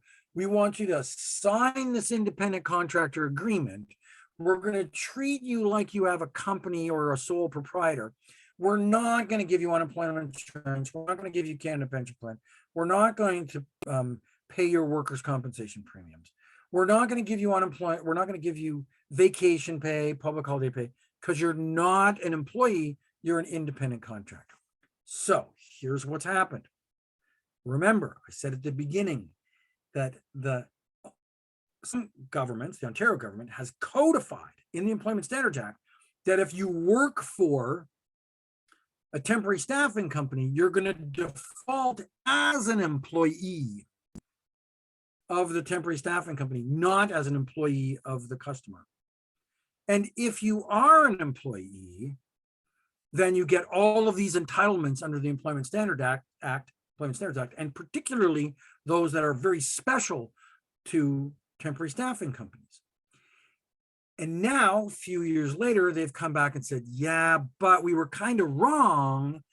If you're an IT or a business consultant, you are no longer an employee. Everybody else is.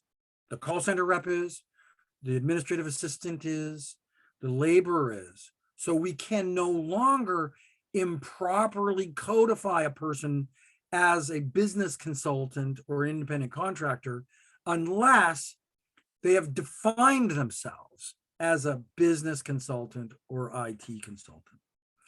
So this is the Ontario government taking issues that were typically fought out in common law in court. They were fought out in tax courts. They were fought out in contract termination courts. They were fought out in union courts. And the Ontario government is trying to put this. Now, I mentioned earlier that there was a licensing of temporary help and recruiters in Ontario has been passed into law. And on November the 23rd at 10 a.m., ACSESS is going to run a webinar that is going to be run by Hicks Morley, and our sponsor are going to help sponsor that for you. And more notice is going to come out in the future about how you register for it, what the Zoom or the links are to join the call. But I'm strongly recommending to you now that even if you're not in Ontario, that you mark it in your calendar, November 23rd, 10 a.m., that you put a reminder in there for 2 weeks in advance. And if you haven't seen the notices that come out for you to register for that, please register for it. Please attend it. If it's not in your province, you're going to learn stuff that's likely coming to you soon in your province. If you are in Ontario, you must know this stuff. This is the most meaningful, most significant, most invasive, if it could be positively invasive, but most invasive regulation and legislation that has been passed in Ontario for many years. It's been a good 5, 6, 7, 8 years that the Ontario government, 10 years actually, that the Ontario government has been picking on temporary staffing companies by putting all these special provisions into the Employment Standards Act. This is likely the final straw. Likely everything else that this is now my opinion, likely everything else that they want to impose upon you, will find some way to get it into the regulatory body, into the Licensing Act, and they won't have to be putting it into the Employment Standards Act. And that way they'll always be able to say, well, first off, you have a license, boom, you're shut down if you don't.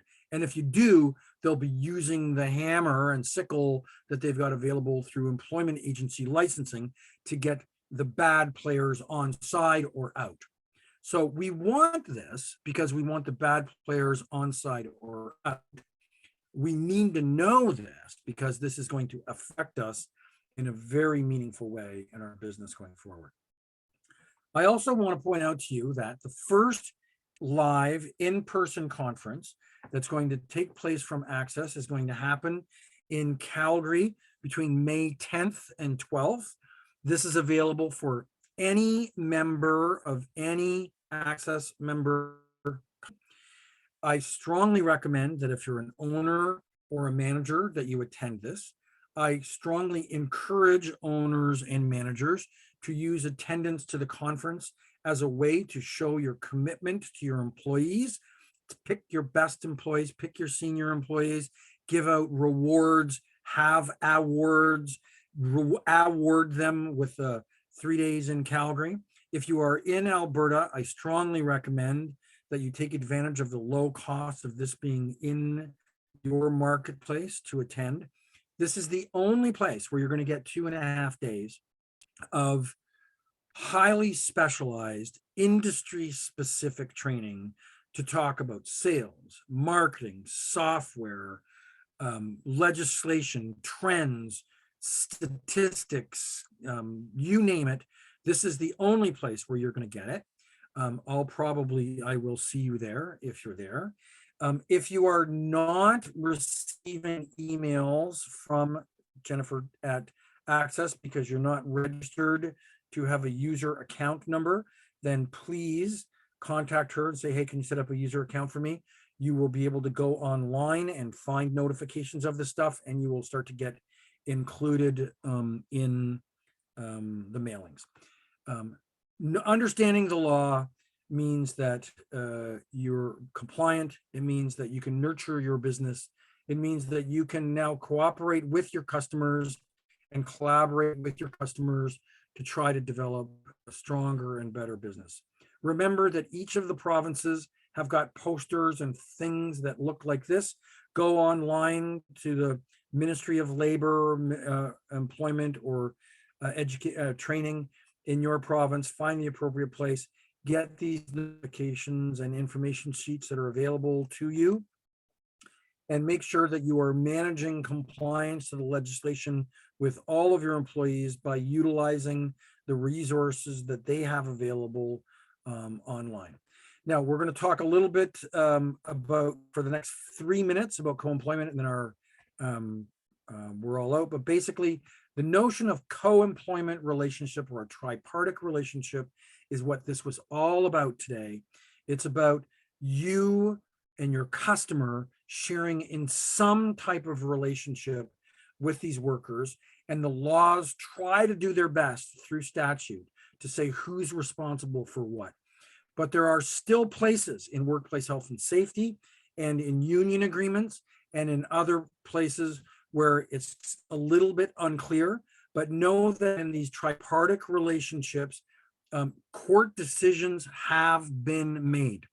And the reality is this, that you cannot avoid responsibility for an unsafe workplace for a customer. A customer cannot avoid responsibility for a staffing company that does not fulfill their obligations to pay people properly and treat them properly with respect to their pay, their overtime pay, their vacation pay, their severance pay. There is a three-part co-relationship, or a tripartite relationship, that is called co-employment, but it is now written into the statute on how to balance that relationship. And knowing the laws will help you balance that relationship with your customers, where you can be very clear upfront with them and with your employees in writing about who's responsible for what. And you can write into your relationship with your customers about how often you need to review these things with them to make sure that each of the parties is fulfilling their obligations. You can then do performance reviews with your employees and do your internal coaching and training with your employees based around knowing all of these laws. You can perform these tasks and build partnerships with your customers and your employees so that you can do better business and grow your business. You need to stand in your customer's shoes. They probably have good reason to not trust some of their suppliers. They're going to ask for stuff. Just make it a habit of showing them and telling them that you've got insurance, that you're in compliance. When you eventually, if you're in Ontario, become licensed, show them their license, tell them that you're licensed, let them know that they're, if they have it in their contract, that they're additionally insured under your liability insurance. Give them summaries and information about the statistics and the work that they're doing so that they can include that in their decision-making process and become an integral part of their retention program so that you can continue to put temps on assignment for weeks longer, months longer, years longer, retain your employees, reduce your costs from turnover, and continue to generate revenue from your customers because you're an integral and important part of their business. So co-employment is joint liability. We're not going to, I've already talked to you about this all throughout the presentation today, so these last little things don't really matter. I mentioned to you earlier this notion of elect to work. If you ever hear somebody say, nah, that temp does not apply because they have the right to elect or not to work when requested to do so, tell them that they're long in the tooth, they're old, and they're dinosaurs. The notion of elect to work has been gone since 2011. Again, everything we talked about today was because since 2011, the notion that temporary workers can be treated differently because they're temps, because they don't work at your work site, because somebody else supervises them, because they can say no when you offer them an assignment, is gone. And everything we talked about today was about how statutes have been put into place and how common law has developed because that notion that they're different is gone. The idea that there was this traditional form of work where people got a job and 25 years they got a watch and at 30 years they got a gold badge, and that people stayed in one place of work and they retired is gone. The fact that people are working gig employment, that they're working on contracts, that they're working on terms, that they've got multiple employers, that they're working from home, everything that we talk today is about the new form of work. Quiet quitting is going to be the next thing we talk about on one of our future presentations. We'll try to figure out how that also works and how you can or cannot terminate people based upon the notion of quiet quitting. But these are all the changes that are taking place since this notion in 2011 that elective work is gone. It is not a phrase. Don't allow people to talk to you about it. Remember, you're not allowed to charge fees to people. There's one other little thing that I want to talk to you about. In Ontario, I don't think any other province, it is against the law to charge a customer a recruitment fee for a temp who has been there or was introduced to the customer on a temp assignment 6 months ago or longer. So it doesn't have anything to do with how many weeks or months have they worked there, how many hours have they worked. Very often we've got agreements with our customers that say, oh, at the end of 400 hours, you don't know it's a fee, or at the end of 6 months, you don't know it's a fee, or at the end of a year, or you pay us half of a fee if they work for half a year on temp.